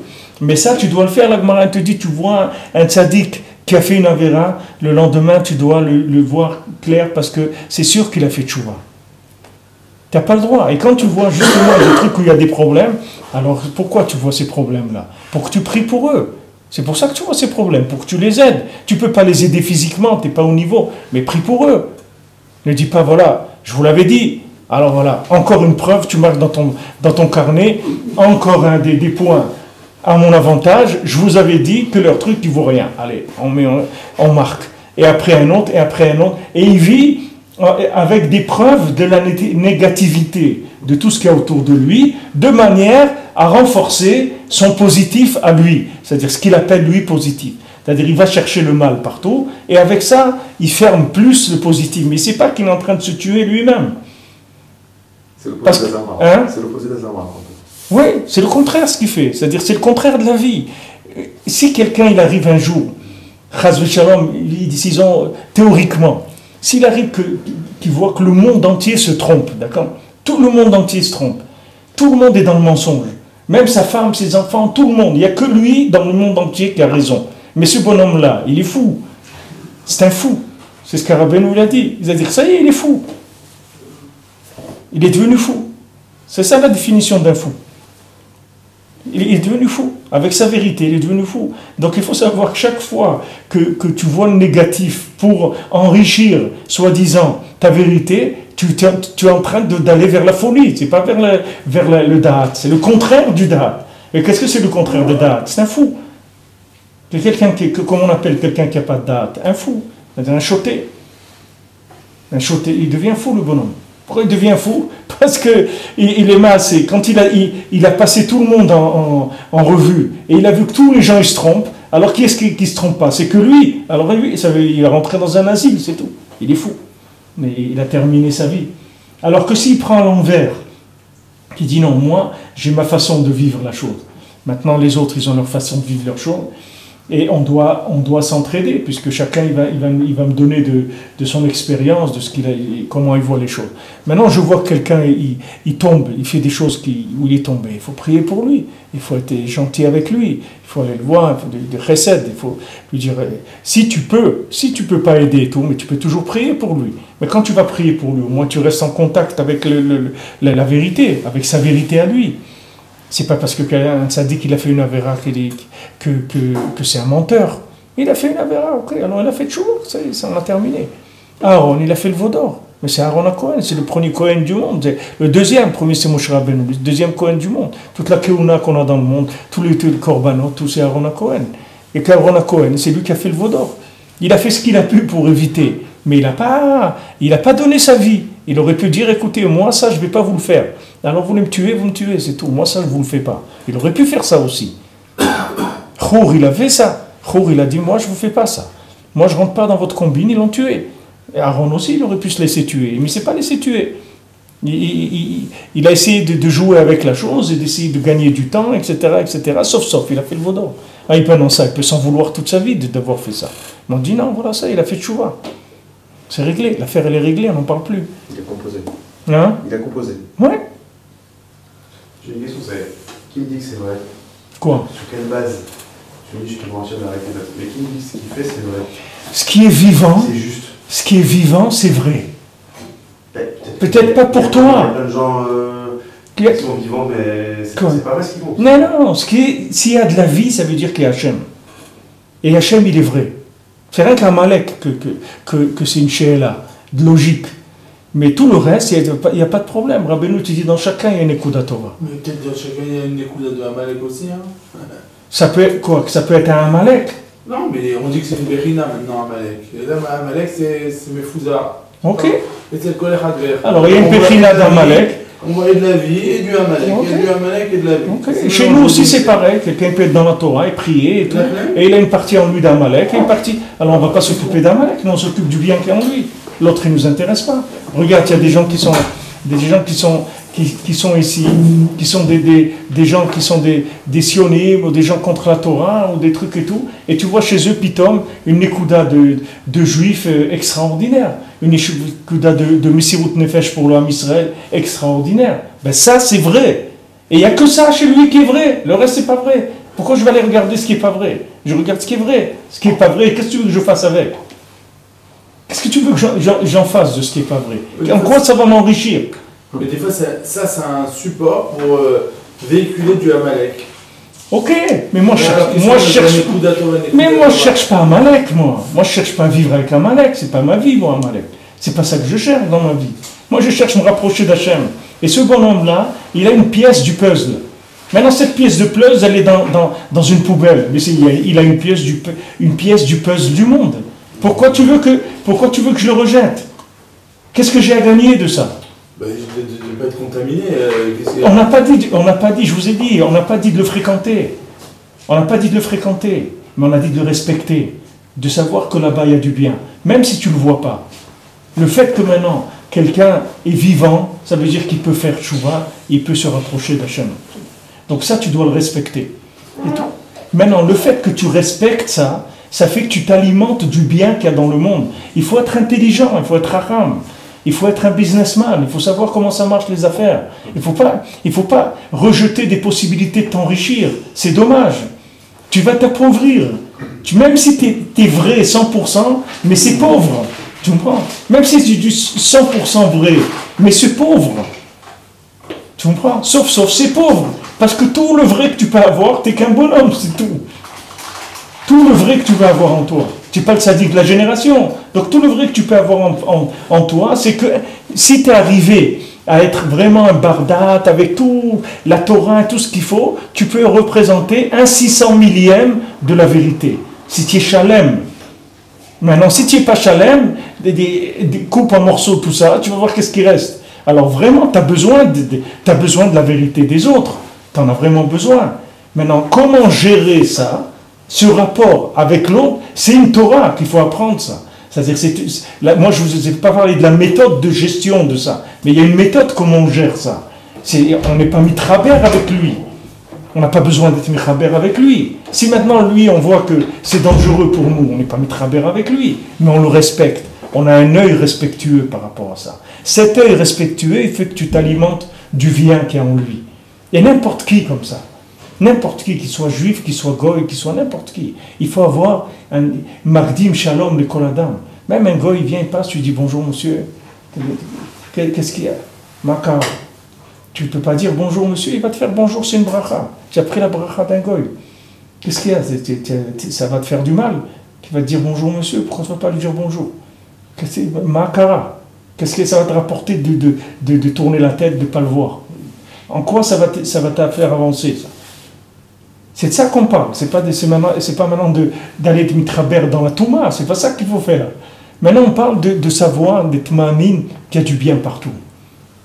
Et du bien, il y en a en toi, mais tu n'es pas dépositaire du patente du bien. C'est-à-dire, c'est pas toi qui es dépositaire de la vérité dans sa généralité. Tu as une petite partie de la vérité, comme on a tous. C'est tout. Et chacun, il développe sa petite usine, c'est tout, à l'intérieur. Mais ce que je veux vous dire, c'est que Rabbeinu, ce qu'il nous apprend, c'est comment t'enrichir avec un capital tout petit au départ. Alors que pour prendre cet enrichissement qu'il te dit ici, il faut être un milliardaire au départ pour arriver à ça. Le Baal Shem Tov, j'ai vu un massé, et le Baal Shem Tov, une fois, il a fait Kabbalat Shabbat dans un champ. Et là-bas, il y avait des moutons. Et quand il a fait la Kabbalat Shabbat, il a fait les Chaloddi, les moutons, ils se sont levés sur leurs pieds. C'est-à-dire qu'ils sont mis tous debout, les moutons. Alors le Rav qui a raconté ça, c'était un des tamis du Baal Shem Tov. Il a dit que le Baal Shem Tov, quand il faisait Kabbalat Shabbat, il faisait tellement monter le monde que même des moutons, ils sont montés vers le genre humain, grâce au lechadodi du Baal Shem Tov. Maintenant, ce mouton-là, c'est un mouton, c'est pas un mitracham, tu comprends? C'est un mouton, mais tu vois qu'il est monté avec le Baal Shem Tov, parce que le Baal Shem Tov, il était cachour avec toute la brillante entière. C'était pas un homme qui vivait une vérité qui était enfermée chez lui. Quand il bougeait, il faisait bouger tout avec lui. Pourquoi? Parce qu'il était attaché à tout. C'était pas un homme qui vivait. Maintenant, si tu vis comme ça, si tu vis ouvert et attaché à la vérité de l'autre, en sachant que l'autre ici, il est vrai, mais qu'est-ce qui va se passer? C'est que quand toi, tu vas avancer, tu vas le faire avancer à lui aussi. Pourquoi? Parce que quelque part, tu es connecté avec lui. Donc tu vas le faire avancer à lui aussi. C'est-à-dire que tu vas t'enrichir de lui et de son progrès à lui. Et tu vas recevoir de lui le bien. Mais on parle ici de voir le bien. Mais ça ne veut pas dire que maintenant la personne elle est entièrement bien. Elle peut avoir un centième de bien, c'est pas grave. Mais si elle est vivante, il faut que tu sois ma'amine qu'elle est bien. Tu ne vois pas? Aïmouna, c'est tout. Aïmouna. Masséo Matan, quelqu'un m'a parlé, il fait du business en Turquie, il va acheter des trucs, du business en Turquie. Il était cette semaine en Turquie, il est tombé là-bas sur des juifs. Ils ont parlé de Rabbeinu, il a dit, on comprend l'anglais, vous pouvez nous envoyer des livres de Breslev en anglais, ça nous intéresse, etc. Voilà. C'est pas des religieux, ils font pas Shabbat, ils font rien du tout.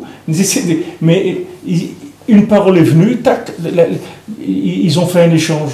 Ils ont un échange, comme on dit, de bons principes. C'est-à-dire, ils ont échangé des valeurs.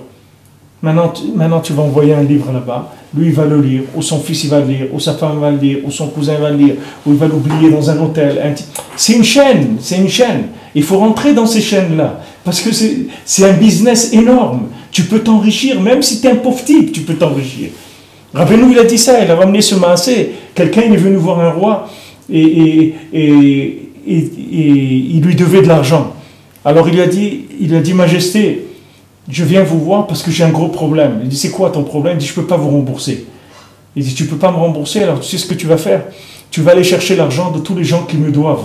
Et eux, ils me doivent beaucoup plus que ce que toi tu me dois. Ta dette, c'est comme ça que tu vas la payer.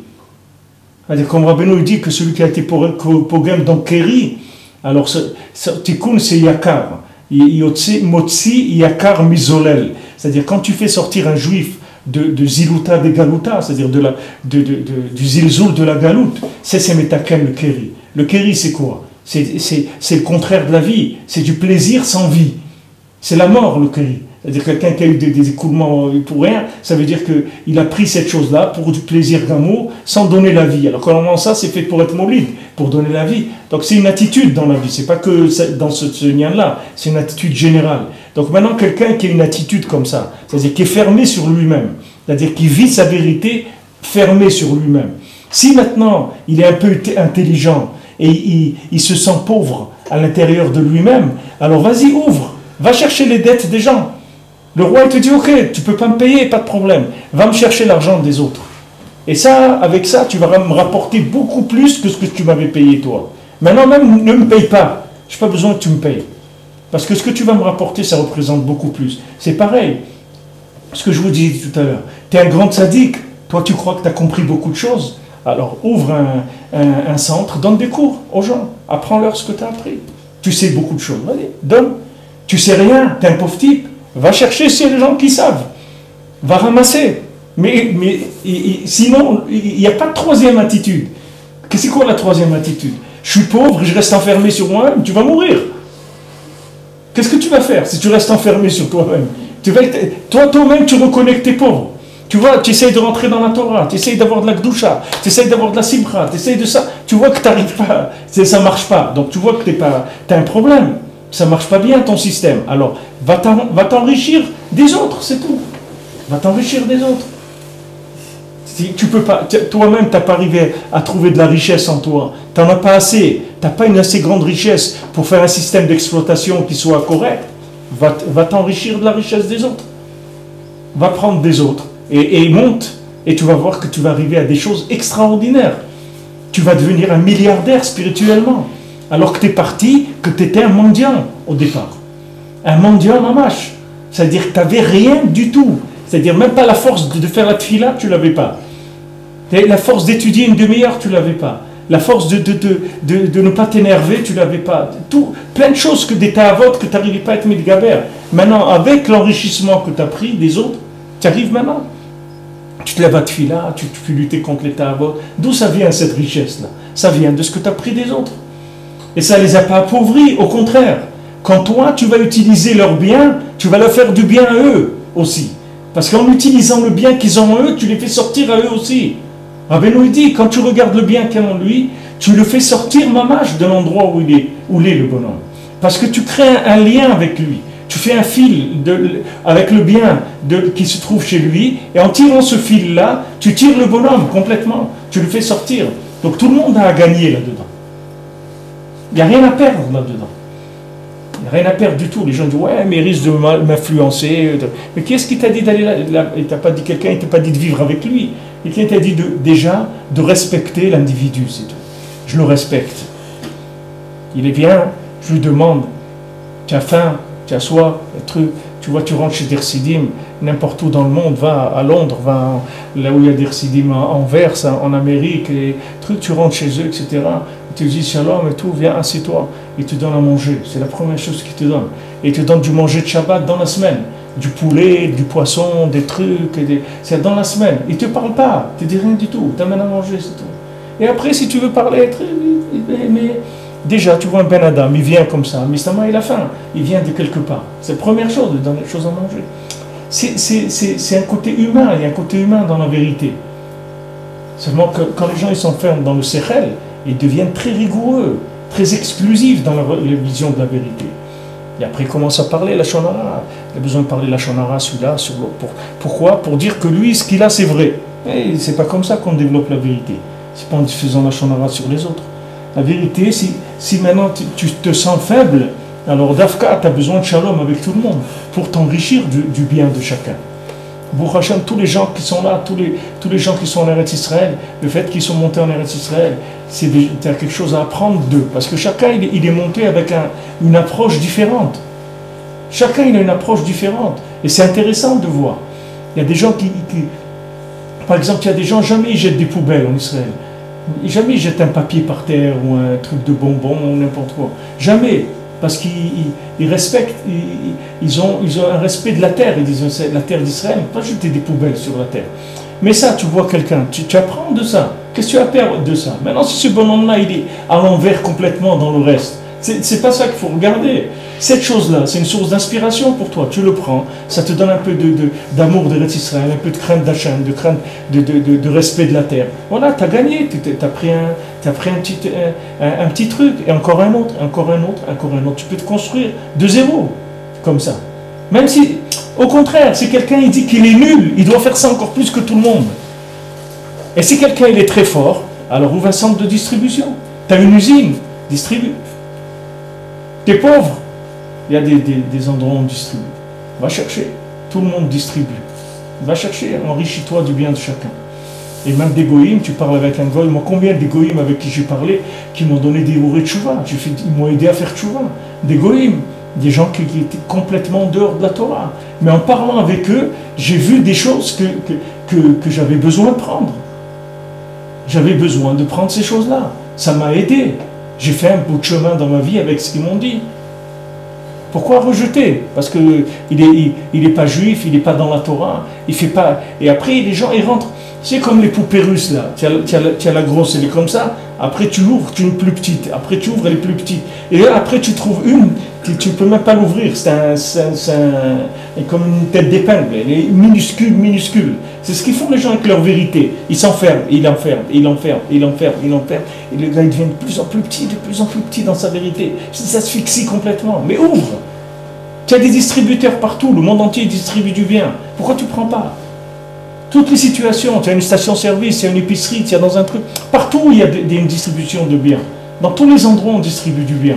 Mais regarde le bien, cherche-le et prends-le. Ça s'appelle Da'at.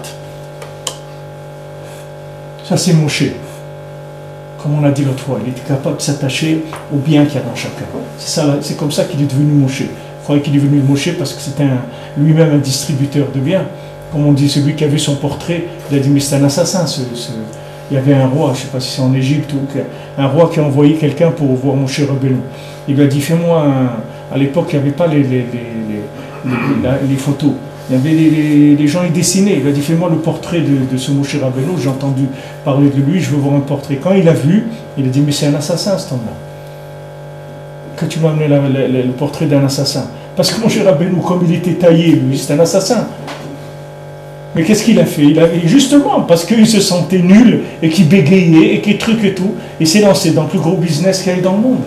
On a fait du business, avec le bien des autres. Il a dit, écoute, moi, qu'est-ce que je vais faire de ma vie?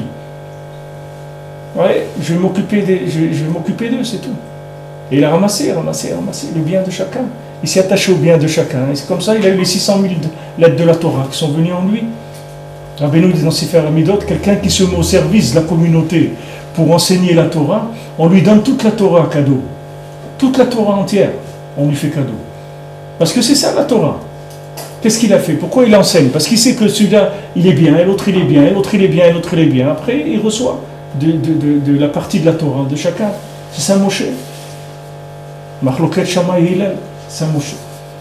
Valken Ashalosh Matzot Hem Kohen Levi Israël. Donc voilà, comme on a dit avant, que c'était le ber, le hanan et la man, mais ça représente aussi les trois matzot, Kohen, Lévi, Israël. Shehem Prinat Chesed, Gvura, Tiferet. Donc Chesed, Kohen c'est Chesed, Lévi c'est Gvura, c'est-à-dire le Lévi c'est la rigueur, et Israël s'appelle Tiferet, c'est-à-dire l'harmonie. Prinat Shlosha Avot, Shehem Prinat Ber, Hanan, Man. C'est les trois Avot, c'est-à-dire Ber, c'est Avraham, Hanan c'est Yitzhak et la man c'est Yaakov. Comment je me vois ça? J'ai prinat acheté kosot shechotim lifnei achila shomrim alehem ha'agada. Alors maintenant, avant de commencer à dire la Haggadah, dans le Seder, on boit 2 kosot de vin, d'accord? On fait le kiddush et on boit le premier kos, après on commence à dire la Haggadah. J'ai prinat rad al bentrem, ça c'est un qui sort de Hainu Haggadah, Shuprinat Tikkun Hadat, c'est-à-dire la Haggadah s'appelle le Tikkun du Da'at, Tikkun Abrit qui s'appelle Tikkun Abrit, Alken Omrim Ota Bekol Ram. Donc on a l'habitude de faire la Haggadah à voix haute. Dans la Haggadah, il faut faire la Haggadah à voix haute, il ne faut pas faire la Haggadah à voix basse, parce que le principal du Da'at, c'est de la sortie d'Égypte, c'est de libérer la parole. Pessah, on dit, c'est une bouche qui parle. C'est-à-dire tout le lien de la galoute, c'est de ne pas savoir parler. C'est ça la galoute. Quand quelqu'un sait parler, alors il est sorti de il est sorti du chaos, il est sorti des nerfs, il est sorti de la petitesse, il commence à rentrer en communication. Parce que tout ce que je vous ai dit ici, aussi ce qu'on a parlé avant, c'est la communication, c'est le principe de la communication. C'est-à-dire que savoir communiquer avec le bien qu'il y a dans chacun. Donc sortir d'Égypte, ça veut dire sortir du mutisme, c'est-à-dire sortir de l'impossibilité de communiquer avec autrui, ou avec Hachem, ou avec les tzadikim. Cette impossibilité à communiquer, c'est ça la galoute de Mitzrayim. Donc quand on a bu les 2 premiers kosot de vin, on dit la Haggadah, et on l'a dit à voix haute, parce que cette prononciation de la Haggadah à voix haute, c'est ça qui fait sortir le dibour de la galoute, on montre que la parole est sortie de la galoute. C'est quoi les deux qui sont Bechinat Shte Kosot? Les qui faisaient Bechinat Shte Kosot, c'est quoi? Qu'est-ce que c'est? Mazézé. C'est-à-dire, il y a un qui sort de 2. C'est-à-dire, la Haggadah, elle va sortir des 2 kosot qu'on va dire. C'est-à-dire que. On est dans la phrase là. Comment je me vois Hacham, j'ai pris acheté kosot chez Shotim Difna Achila, chez moi-même à Haggadah. Oui, c'est quoi ce zé? Vézé, mazézé. Ah, vézé. Non, vézé, ça veut dire. Non, ça veut dire. Vézé, ça veut dire. Et c'est pourquoi on boit 2 kosot. C'est ce que ça veut dire. C'est pas dire zé quelque chose. Les 3 choses qui sont les 2. C'est pas que quand on dit vézé, c'est pas qu'il veut expliquer le mot qu'il a dit avant. Il dit vézé, et c'est pourquoi on fait ça et ça. Bon, c'est une généralité, c'est pas qu'il se rapproche.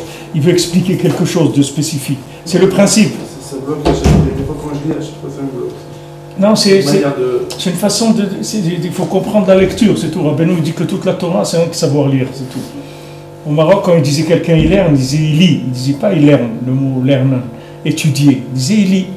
Parce que toute la compréhension dépend de la lecture. Mais ça veut dire,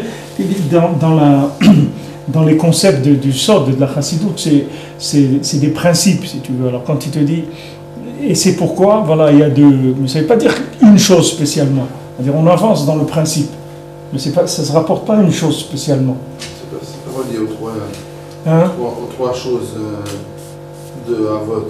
C'était pas lié au Havot. Non, c'est lié aussi. Comme les Havot, c'est lié aux 3 matzot et aux 3 et au ber. C'est-à-dire il reste dans le principe, mais il ne veut pas maintenant spécifiquement te parler d'une chose spécifique. Il reste dans ce principe de 3 et de séparer de 2 en 1. C'est-à-dire un c'est Chesed Gvura et l'autre c'est Tiferet. Il reste dans le principe général. Zeprinat Chad al Bentren, Hainu Haggadah, Shuprinat Tikkun Hadat, Tikkun Habrit, Al Ken Omrim Ota Bekol Ram. C'est-à-dire maintenant il y a un qui va sortir de 2. Qu'est-ce que c'est un qui va sortir de 2? Ça veut dire que maintenant il y a Chesed et Gvura. Chesed c'est Avraham, mais ça va trop à droite, il sort Ishmaël. Gvura c'est Yitzhak, ça va trop à gauche, il sort Esav. Et au milieu, il va sortir Yaakov que Mitato Shlema, c'est-à-dire que Shalem c'est le Da'at. Qui a Haggadah et Prinat Vaiged Lachem et Berito. C'est-à-dire qu'il y a une lien de Brit, puisque le Tikkun Habrit c'est le Tikkun Hadat, puisque le Tikkun Hadat, on a dit c'est la possibilité de connecter la présence d'Hachem à la matière et à la Torah. C'est-à-dire quelqu'un peut connaître la Torah, quelqu'un peut connaître le monde, mais il ne sait pas comment les lier les deux. Donc ça s'appelle le Bgam Habrit, c'est-à-dire quelqu'un il est perdu dans le monde, les mains. Même s'il a la formule. C'est-à-dire si vous avez quelqu'un qui a une carte, il a une voiture, mais il ne sait pas où il est. Et le pauvre, il vaut mieux qu'il dorme dans sa voiture en attendant que quelqu'un y passe, parce qu'il ne sait pas où il va aller. Et pourtant il a la carte, c'est la Torah.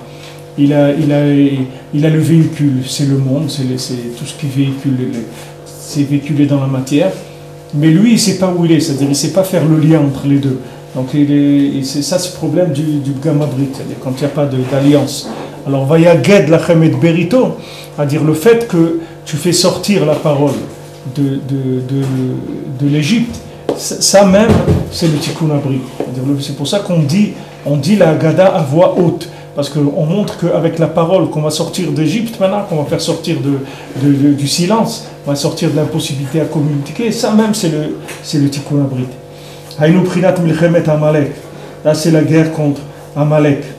Voilà, Amalek, c'est le monde du silence, c'est-à-dire lui, il veut faire taire les gens, il veut refroidir les gens. Ils disent ah non, c'est pas la peine. Il dit non, mais va, parle avec lui, parle-lui. C'est non, pourquoi je vais lui parler, laisse tomber, c'est pas grave. Les gens ils parlent pas, c'est-à-dire ils se refroidissent sur le lien de la communication. Ça c'est Amalek. Alken kola agada medaberet misé. C'est pour ça que toute la agada elle parle de ce principe-là. Alken hi nemeret al shte kosot arishonim. Donc la Haggadah elle est dite sur les deux premiers vers. Prinata chad al bentren, c'est-à-dire chad la Haggadah elle est sortie de deux vers. Qui a kosot emonim le tikkun avrit l'chom milchemet Amalek. Parce que maintenant les vers de Pessah, vous verrez dans les kavanot, c'est-à-dire les petites kavanot qu'il y a avant qu'on fasse les kosot. Vous avez les shonotes de la Géoula. C'est-à-dire Keneged Arba et les Shonot Géoula, alors il y a quatre kosot de Pessah. Et si vous voyez avant chaque kos, il y a une petite kavana toujours du Harizal comme ça qui dit et ça c'est contre tel klipa pour être. Il y a deux petites lignes qui sont les kavanot.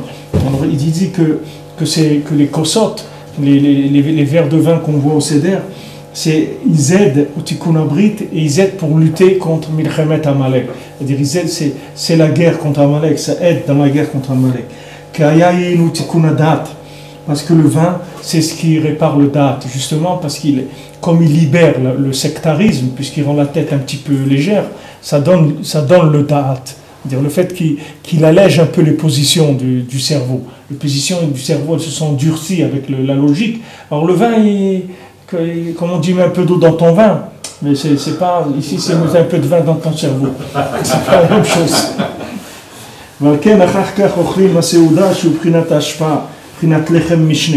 Après on mange le repas, que c'est l'ashpa, c'est-à-dire lechem mishne, on reçoit un double pain, c'est-à-dire c'est la prinat Shabbat, on reçoit un pain qui est de ce monde et de l'autre aussi. Anifshar al-Yedei Tikkun Abrit qui vient par le Tikkun Abrit. Pour ça qu'aussi on a l'habitude de faire des sandwichs comme ça avec les matzot, c'est-à-dire de les couper et de mettre deux morceaux des matzot. Quand on fait tout le seder qu'on met dedans de la salade ou qu'on met dedans le charoset, on prend deux morceaux comme ça parce que c'est pour ce principe-là de lechem mishne. Il faut savoir que tout ce qu'il dit là, c'est rien que des rochers prakim, c'est-à-dire il n'ouvre pas, c'est que des titres, il n'y a pas d'ouverture là. J'essaye moi de faire un peu d'ouverture, mais il n'y a pas d'ouverture, c'est-à-dire il a écrit ça, c'est comme des notes qu'il a faites, peut-être qu'il devait écrire la halakha après, que ça c'est les notes préparatives pour écrire la halakha, mais qu'il n'a pas écrit, qu'il est resté. Parce que c'est très comme ça, tac, tac, tac, tac, il n'y a pas d'ouverture. Donc ça c'est les deux derniers kosot, les derniers verres de vin du Seder. Donc sur la deuxième partie, c'est déjà des chants et des louanges. On fait Ishtabach, le Hallel, on fait déjà la deuxième partie. Elle est déjà, c'est-à-dire on a libéré la parole. On est beaucoup plus expressif, c'est-à-dire on est capable de dire merci mon Dieu, on t'aime, c'est super, c'est nifla, et Kilolam Chasdo, et Dayenu, et toutes ces choses-là, parce que ça y est, on sait parler maintenant. C'est-à-dire on sait parler, ça veut dire on sait dire merci. Et ça c'est deux qui alimentent un. Qui a Haggadah Achat, Shomrim Kodem HaSeuda et Prinat Milchemet Amalek. Parce que maintenant la Haggadah qu'on fait avant la Seuda, c'est la guerre contre Amalek. Moshanu Omrim Sham. Arami, Oved Avi Vanitzat. Donc Arami, celui de Aram, c'est-à-dire la vanne qui était Arami, Oved Avi, que lui il voulait détruire Yaakov, Vanitzat, que l'Hachem, on a crié vers Hachem. Vayareutanu, et ils ont fait souffrir les Égyptiens. Vaishma et Kolenu, Hachem il a entendu notre voix. Ça aussi c'est le maasé que Rabbeinu l'a raconté de l'allemand. Le maasé de l'allemand, le goy allemand qui était copain de clochard, un juif et un allemand. Et le juif il lui a dit viens chez les juifs le soir du Pessah, ils donnent beaucoup à manger et puis ils prennent tout le monde, ils ne regardent pas. Mais une kippa et vient à la synagogue, on va se faire inviter.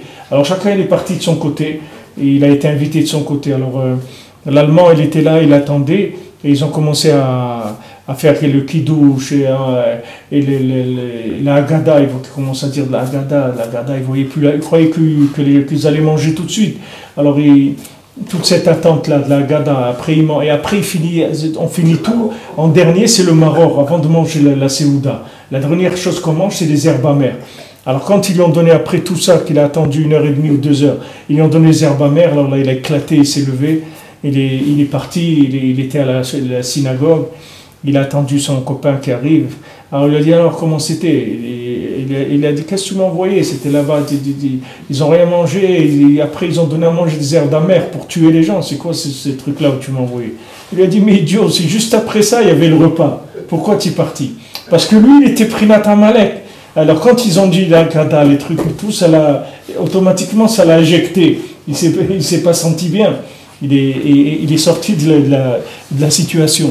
Il est sorti il a dit ça pour l'union de patienter, c'est-à-dire que tu fais tous ces tikkunim là. Et après ça y est, tu vas manger. Une fois que tu vas manger, tu vas arriver tu reçois les Chem Mishneh, après tu vas faire que du Hallel. Après, tu vas commencer à te mettre Hallel Hashem, c'est-à-dire à chanter, c'est-à-dire que tu vas savoir parler, ça y est. Avant, tu ne savais pas parler, tu passais par tous ces tikkunim-là, mais maintenant, ça y est, tu sais parler, ça va être nifla.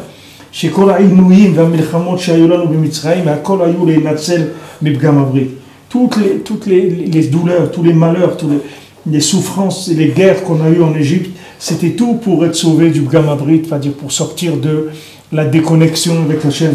Chez Tum'at Mitzrayim, qui s'appelle la Tum'at Mitzrayim. Comme je vous ai dit ce matin, c'est-à-dire que l'Égypte, on l'appelle Ervat Haaretz. L'Égypte, ça s'appelle la nudité de la terre.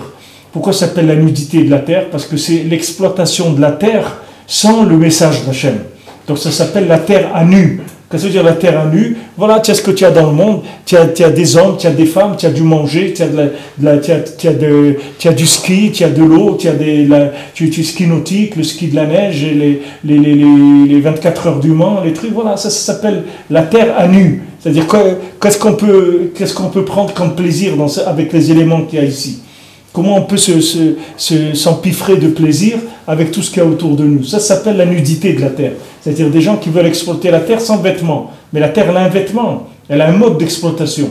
Hachem, chaque chose, il a dit à quoi ça sert et comment il faut faire avec. Seulement, le Mitzrayim, c'est la nudité de la terre. Pourquoi? C'est ça le Bgam Abrit. Le Bgam Abrit, c'est le principe d'isoler la matière d'Hachem, de séparer la matière d'Hachem de manière à avoir du plaisir et que du plaisir. Parce que quand la personne elle a isolé la matière d'Hachem, il lui reste que le plaisir. C'est la seule chose qui va y avoir, puisqu'il n'y a pas de méthode de vécu. Au lieu de tirer de la vie de la chose, la personne elle détruit sa vie avec cette chose-là.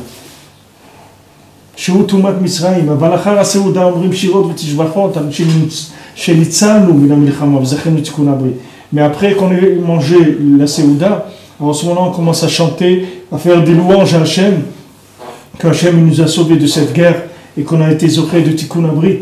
Toutes les difficultés qu'on a, c'est pareil. Pourquoi en Israël on a des ennemis autour de nous, des gens qui nous en veulent, qui essayent de faire du terrorisme, des trucs et tout. C'est tout pour qu'on soit en contact avec Hachem, c'est tout. C'est pour pas qu'on oublie Hachem. Parce que si maintenant on était Béchalom, mais pas un vrai shalom, c'est-à-dire un shalom, ça veut dire une tranquillité. Il y a des gens qui disent, voilà, laisse-moi tranquille. C'est pas du shalom, c'est de la tranquillité qu'il veut. Mais qu'est-ce qu'il va faire avec la tranquillité? Il va exploiter la terre pour le plaisir. Hachem, il veut pas ça. Alors Hachem, il fait que la personne, elle est en guerre. Et cette guerre-là, elle fait qu'il a envie de chercher tout le temps des solutions, comment il va faire. Et bon, Hachem, il y a des nissim, mais tu vois de l'ashgacha de là, et qu'il trouve des bateaux avec des armes, et il découvre que ça. Tout ça, ça fait quoi? Tout ça, c'est une mise en scène pour que les gens ils soient en contact tout le temps avec Hachem, pour pas qu'ils l'oublient. Mais une fois que Bezat Hachem, on va sortir de ça, qu'on va terminer ce rapport-là avec la terre, qu'on va arriver à faire les tishbachot à Hachem, c'est fini après, on n'a plus besoin de cette méthode-là. C'est une méthode rien de Oda, c'est tout. Merci Hachem, merci mon Dieu, on est bien. Merci pour cette terre que tu nous as donnée, elle est extraordinaire, etc. Bon, Hachem, on peut te parler, c'est une terre qui parle que de la Emouna, dans laquelle on vit la prière, on vit la Torah, c'est extraordinaire, etc. Parce que ça y est, une fois qu'on est rentré dans le vêtement de la terre, c'est-à-dire la façon d'exploiter la terre pour en faire un contact avec Hachem, il n'y a plus de raison qu'il y ait des guerres, c'est fini. C'est le shalom, il n'y a plus de problème de guerre. Et ça, c'est deux qui donnent à manger à un. Chez Shabbat, chez Iprinat Bitul Hara ou Shvitato. Maintenant que le Shabbat, qui est le bitoul du ra, sa shvita, c'est-à-dire quand le mal il va au chômage, quand le mal il dépose le bilan, yonek lechem mishne à l'idée tikkun abrit. Alors maintenant on prend lechem mishne grâce au tikkun abrit. Donc quand on fait la première partie de la Haggadah, c'est le prinat de Shabbat, c'est-à-dire que maintenant on va arrêter l'action du mal complètement. C'est-à-dire on sort complètement du côté matériel. On sort du danger. Une fois qu'on est sorti du danger, alors on commence à rentrer dans l'Echem Mishne. L'Echem Mishne, c'est la possibilité de louer Hachem, d'être en contact avec Hachem. Shaliada Naase Prinat Shabbat. Que maintenant, grâce à ce principe de Tikkun Abrit, c'est ça qui fait Shabbat Dainu Bitul Hara. C'est-à-dire Shabbat, ça veut dire Shvita. Ça veut dire les Shbot, les Hashbit. C'est-à-dire ça veut dire détruire, annuler. Donc comme on fait Vaïchoulou Hashamayim Va'arad, c'est-à-dire qu'on fait le Kiddush, Vaïchoulou, c'est terminé. La terre, le ciel, tout ce qui a été créé, tout ça c'est terminé. C'était le bitoul de toute la création, de toute la matière, etc. On rentre dans l'annulation de tout.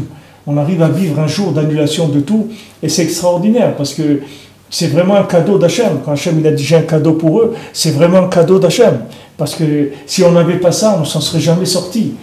Le Shabbat, c'est vraiment, tu remets tous les compteurs à zéro. Tu sors complètement de toutes les déformations que tu as pu avoir dans la semaine, ou tout ce que tu as pu aller là où tu as été. Quand il vient Shabbat, tu annules tout. C'est-à-dire c'est l'annulation de tout. Tu repars complètement à zéro. Tu repars avec l'Echem Mishne, c'est-à-dire avec un jour de joie, de remerciement d'Hachem, avec des repas, du plaisir avec Hachem, etc. C'est Asitanag al Hachem, tu es dans le plaisir avec la Torah, avec Hachem, avec les tzadikim, c'est un jour extraordinaire. Et ce jour-là, il nous est indispensable. À Falpiken, c'est un cadeau parce qu'on n'aurait pas dû normalement avoir ça. Alors la Haggadah, elle est montée sur ce principe-là. C'est-à-dire, elle fait le principe du Shabbat. C'est-à-dire qu'elle va nous amener à la destruction de toute exploitation de la matière. On va quitter le rapport avec la matière. Donc on va libérer l'alliance qui va se traduire par la savoir-parler. C'est-à-dire que quand on va savoir parler, ça veut dire qu'on a tikkun abrit, parce qu'on sait parler. Et quand on sait parler, ça y est, on est en contact avec Hachem. Donc là où on peut toujours parler avec Hachem, il n'y a plus de problème. Donc si on peut parler toujours avec Hachem, ça y est, on a réglé le problème du monde. Puisque toute situation, il y a toujours une parole possible avec Hachem. Donc ça y est, le problème de la vie, il est réglé. Qu'est-ce qu'il y a? Ça va bien? Merci mon Dieu. Ça va pas bien? Mon Dieu, aide-moi. Comme nous a dit quelqu'un, le ciel est bleu, merci mon Dieu. Le ciel est gris, mon Dieu, merci. Donc, il y a toujours un prétexte, c'est-à-dire une situation, c'est un prétexte pour parler avec Hachem. Donc ça y est, le problème de la vie est réglé. Qui est-ce qui a un problème? C'est celui qui vit une situation, mais il ne sait pas comment cette situation-là, elle se connecte avec Hachem. Il ne sait pas. Mais si quelqu'un ici qui peut parler avec Hachem tout le temps, parce qu'il est rentré dans le Tikkun Abrit, ou il est rentré dans la Emouna, dans le tzaddik, que lui, la Tikkun Abrit, c'est la même chose, c'est-à-dire qu'il reçoit l'inspiration du tzaddik pour la communication avec Hachem. Donc il sait que toutes ces situations qui passent, il dit Hachem, regarde, je suis là, voilà, David, il est truc, quelqu'un il vient le chercher, il ne vient pas le chercher, mon Dieu, truc, voilà, un taxi, viens, un truc, ça. Tu sais qu'Hachem, il est là, tu peux toujours parler avec lui. Ça y est, il n'y a plus de problème. Le problème, il n'est pas dur, il n'est pas cassant, il détruit pas. Pourquoi? Parce que tu sais que toujours tu peux parler avec Hachem. Mais ce da'at-là, c'est le da'at de la Yetziat Mitzrayim, c'est Pessah, c'est l'ouverture de la bouche. C'est-à-dire que tu peux commencer à communiquer. Ça, c'est le seder qu'on dit après la Seouda, c'est-à-dire une fois qu'on a mangé. C'est-à-dire on remercie Hachem qu'on a été sauvé de la guerre. Les gens ils veulent arriver à des madrigotes dans la Torah. Ils disent ouais, quand est-ce que je vais connaître le chasse par cœur? Voilà, j'ai lu un massé d'arabe à 16 ans. À 16 ans, il connaissait le chasse par cœur, etc. Alors il est dans des tripes comme ça, des plans comme ça. Mais ce qu'il oublie, c'est déjà dire merci à Hachem qui t'a sorti de là où tu étais. Parce que là-bas, c'est pas le chasse, là-bas. Là-bas, tu étais dans la poubelle du monde, là-bas. Tu me prends? Là-bas, tu étais dans la chasse, pas le chasse. Tu me prends? C'était dans la fin du monde. Mais ça, les gens, ils oublient. Pour eux, c'est normal, ça. Maintenant, attends, on passe à l'autre vitesse. Mais il ne faut jamais oublier ça. Parce que ça, c'est une source de joie permanente. C'est une source de connexion permanente. Hachem, et tu dis, attends, tu vas arriver à quoi? Je ne vois même pas que tu es content que je t'ai sorti de là où je t'ai sorti. Quelqu'un, il était en prison, la sortie de prison, il dit, ouais, mais comment on fait de l'argent maintenant, comment on achète une maison, comment on va avoir une voiture, des trucs, moi ça fait des années que j'ai pas travaillé, je connais rien, maintenant j'ai perdu mon métier, il n'existe plus aujourd'hui. Mais attends, d'abord, tu n'es pas content quand tu es sorti de prison, va dans un restaurant, va dans un petit café, bois un truc, regarde le ciel, merci mon Dieu, déjà au moins un petit peu, avant de commencer à attaquer les problèmes. Mais au moins déjà, sois joyeux de ce qu'il y a eu. C'est un minimum. Les gens ils rentrent directement dans les... C'est vrai que Bezrat Hashem, il faut arriver à tout. Et chacun il doit arriver à tous les niveaux, les plus élevés. Mais il ne faut jamais oublier d'où on est sorti, que c'est un chesed. Combien d'amis on a, combien de familles, combien de gens qui ne sont pas sortis encore du tout, ils n'ont même pas commencé. Et la trois quarts de leur vie sont passés déjà, ils n'ont rien fait de leur vie encore.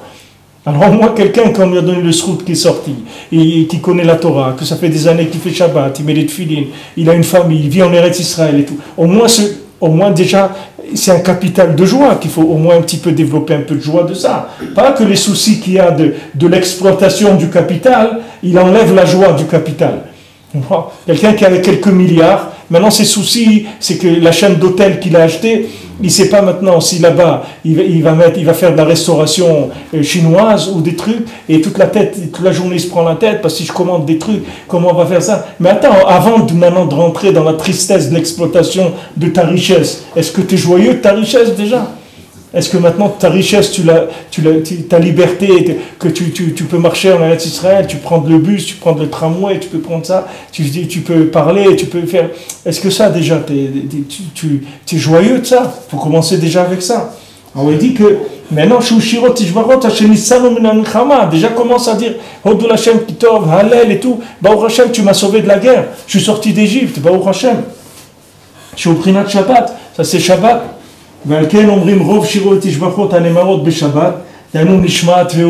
C'est pour ça qu'on dit beaucoup de chants qui sont mettre des parties de la tefila de Shabbat. On fait Nishmat, on fait Hodou, on fait des parties de la tefila de Shabbat. Au Prinat Shabbat,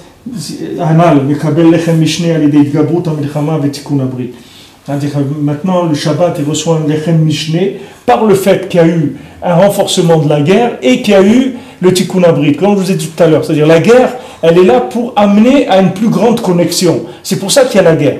La fille de Rabbi Nathan, elle a dit, quand mon père, il y a eu la guerre contre lui, que les gens ils voulaient le tuer et tout, qu'ils sont le persécuté, il dit, j'ai jamais entendu des tikkun chatzot de mon père comme je les ai entendus à cette période-là. C'est-à-dire c'était les meilleures années de sa vie en tikkun abrit, c'est-à-dire en prière, en intensité de prière. Parce que Rabbi Nathan, qu'est-ce qu'il faisait? Il traduisait la douleur en tikkun abrit, comme quelqu'un qui joue d'un instrument de musique. Alors maintenant il a mal et tout, qu'est-ce qu'il fait? Il chante mieux encore, il chante plus, il passe plus de temps avec son instrument, il fait plus parce qu'il exprime sa douleur. Ça c'est pareil, quelqu'un Rabbi Nathan il est persécuté, il y a la guerre, etc. Qu'est-ce qu'il fait? Il va se mettre à pleurer dans un coin? Pas du tout. Il dit Hachem, ne m'oublie pas, Hachem, ne me laisse pas. Hachem, je sais que cette guerre-là, elle est que pour le bien et qu'à la fin, ça va être bien. Mais ne me laisse pas, aide-moi à ce que ça ne me détruise pas, que ma vie ne soit pas en danger, etc. Tout l'exploite en tikkun abrit. C'est pour ça qu'il dit c'est en même temps la guerre et en même temps tikkun abrit. Les deux, c'est l'attitude du guerrier, c'est-à-dire de celui qui maintenant il est dans la guerre, c'est tikkun abrit. C'est-à-dire il va à la guerre avec Hachem. Il y a Hachem. Il y a des révélations. Il trouvait le bien chez les gens qui l'attaquaient. Rabbi Nathan, il voyait le bien chez les gens qui l'attaquaient. Rabbi Nathan, il voyait le bien. Combien de gens il a rapproché Rabbi Nathan qui l'attaquait. On dit que Rabbi Nathan, il dit de cela, il est venu un jour chez lui, il a embrassé les pieds. Il a dit qu'il entendait, il sentait les bises qu'il lui faisait sur sa chaussure. Il sentait dans son pied, comme l'autre, il embrassait sa chaussure. Il a attrapé ses chaussures et il embrassait, il dit pardon. Parce qu'il les a sortis, Rabbi Nathan. Il en a sorti beaucoup. Quand ils lui ont dit, mais ils veulent vous tuer et tout, faites quelque chose pour les tuer, au moins on les fait sortir du pays. Rabbi Nathan, il dit, non, c'est pas ça que j'ai appris du Rebbe. Le Rebbe m'a appris rien que la prière, c'est tout. Parce que Rabbi Nathan, il ne voulait pas abandonner ces gens-là. Parce que s'il les avait tués, ça y est, il les aurait détruits, c'est fini. Maintenant, ils sont dans un problème. Même qu'ils sont contre Rabbi Nathan, et même qu'ils ont fait un papier que c'est une mitzvah de le tuer, quand même, Rabbi Nathan ne les a pas lâchés. Il y a des moments où c'était très très dur, où il dit des choses très dures parce qu'il a beaucoup souffert, mais toujours il finit avec Hachem, il va faire que ça va se retourner et qu'ils vont prendre conscience de la folie qu'ils ont faite, etc. Ceux qui étaient vraiment contre et tout, ils sont morts, mais il y en a beaucoup qui ont fait tchouva. Beaucoup, ils ont fait tchouva. Ils ont été zochés de faire tchouva et de venir vers lui après, etc. Tout ça parce qu'il avait cette conscience qu'il y a du bien, même dans la personne que tu vois qui contre. Comment quelqu'un veut tuer un autre, comment tu vas trouver le bien là-bas? Même si je ne le vois pas, je sais qu'il y a du bien. Pour l'instant, il est dans une phase comme ça. Et ça va passer. Si on continue à prier, on continue à être mitrazek, ça va passer. וזהו בחינת השתי כוסות ששותים לך בסעודה, בשעת שאומרים הסדר השני, בחינת תרן ינקין לך. Et ça, c'est les deux kosot qu'on boit après, dans la deuxième partie du seder. C'est deux qui nourrissent un.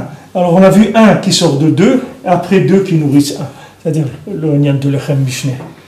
Qui voulait tuer Rabbi Nathan? Hein? Qui voulait tuer Rabbi Nathan? Des rabbanim. Des rabbanim? Oui, des rabbanim.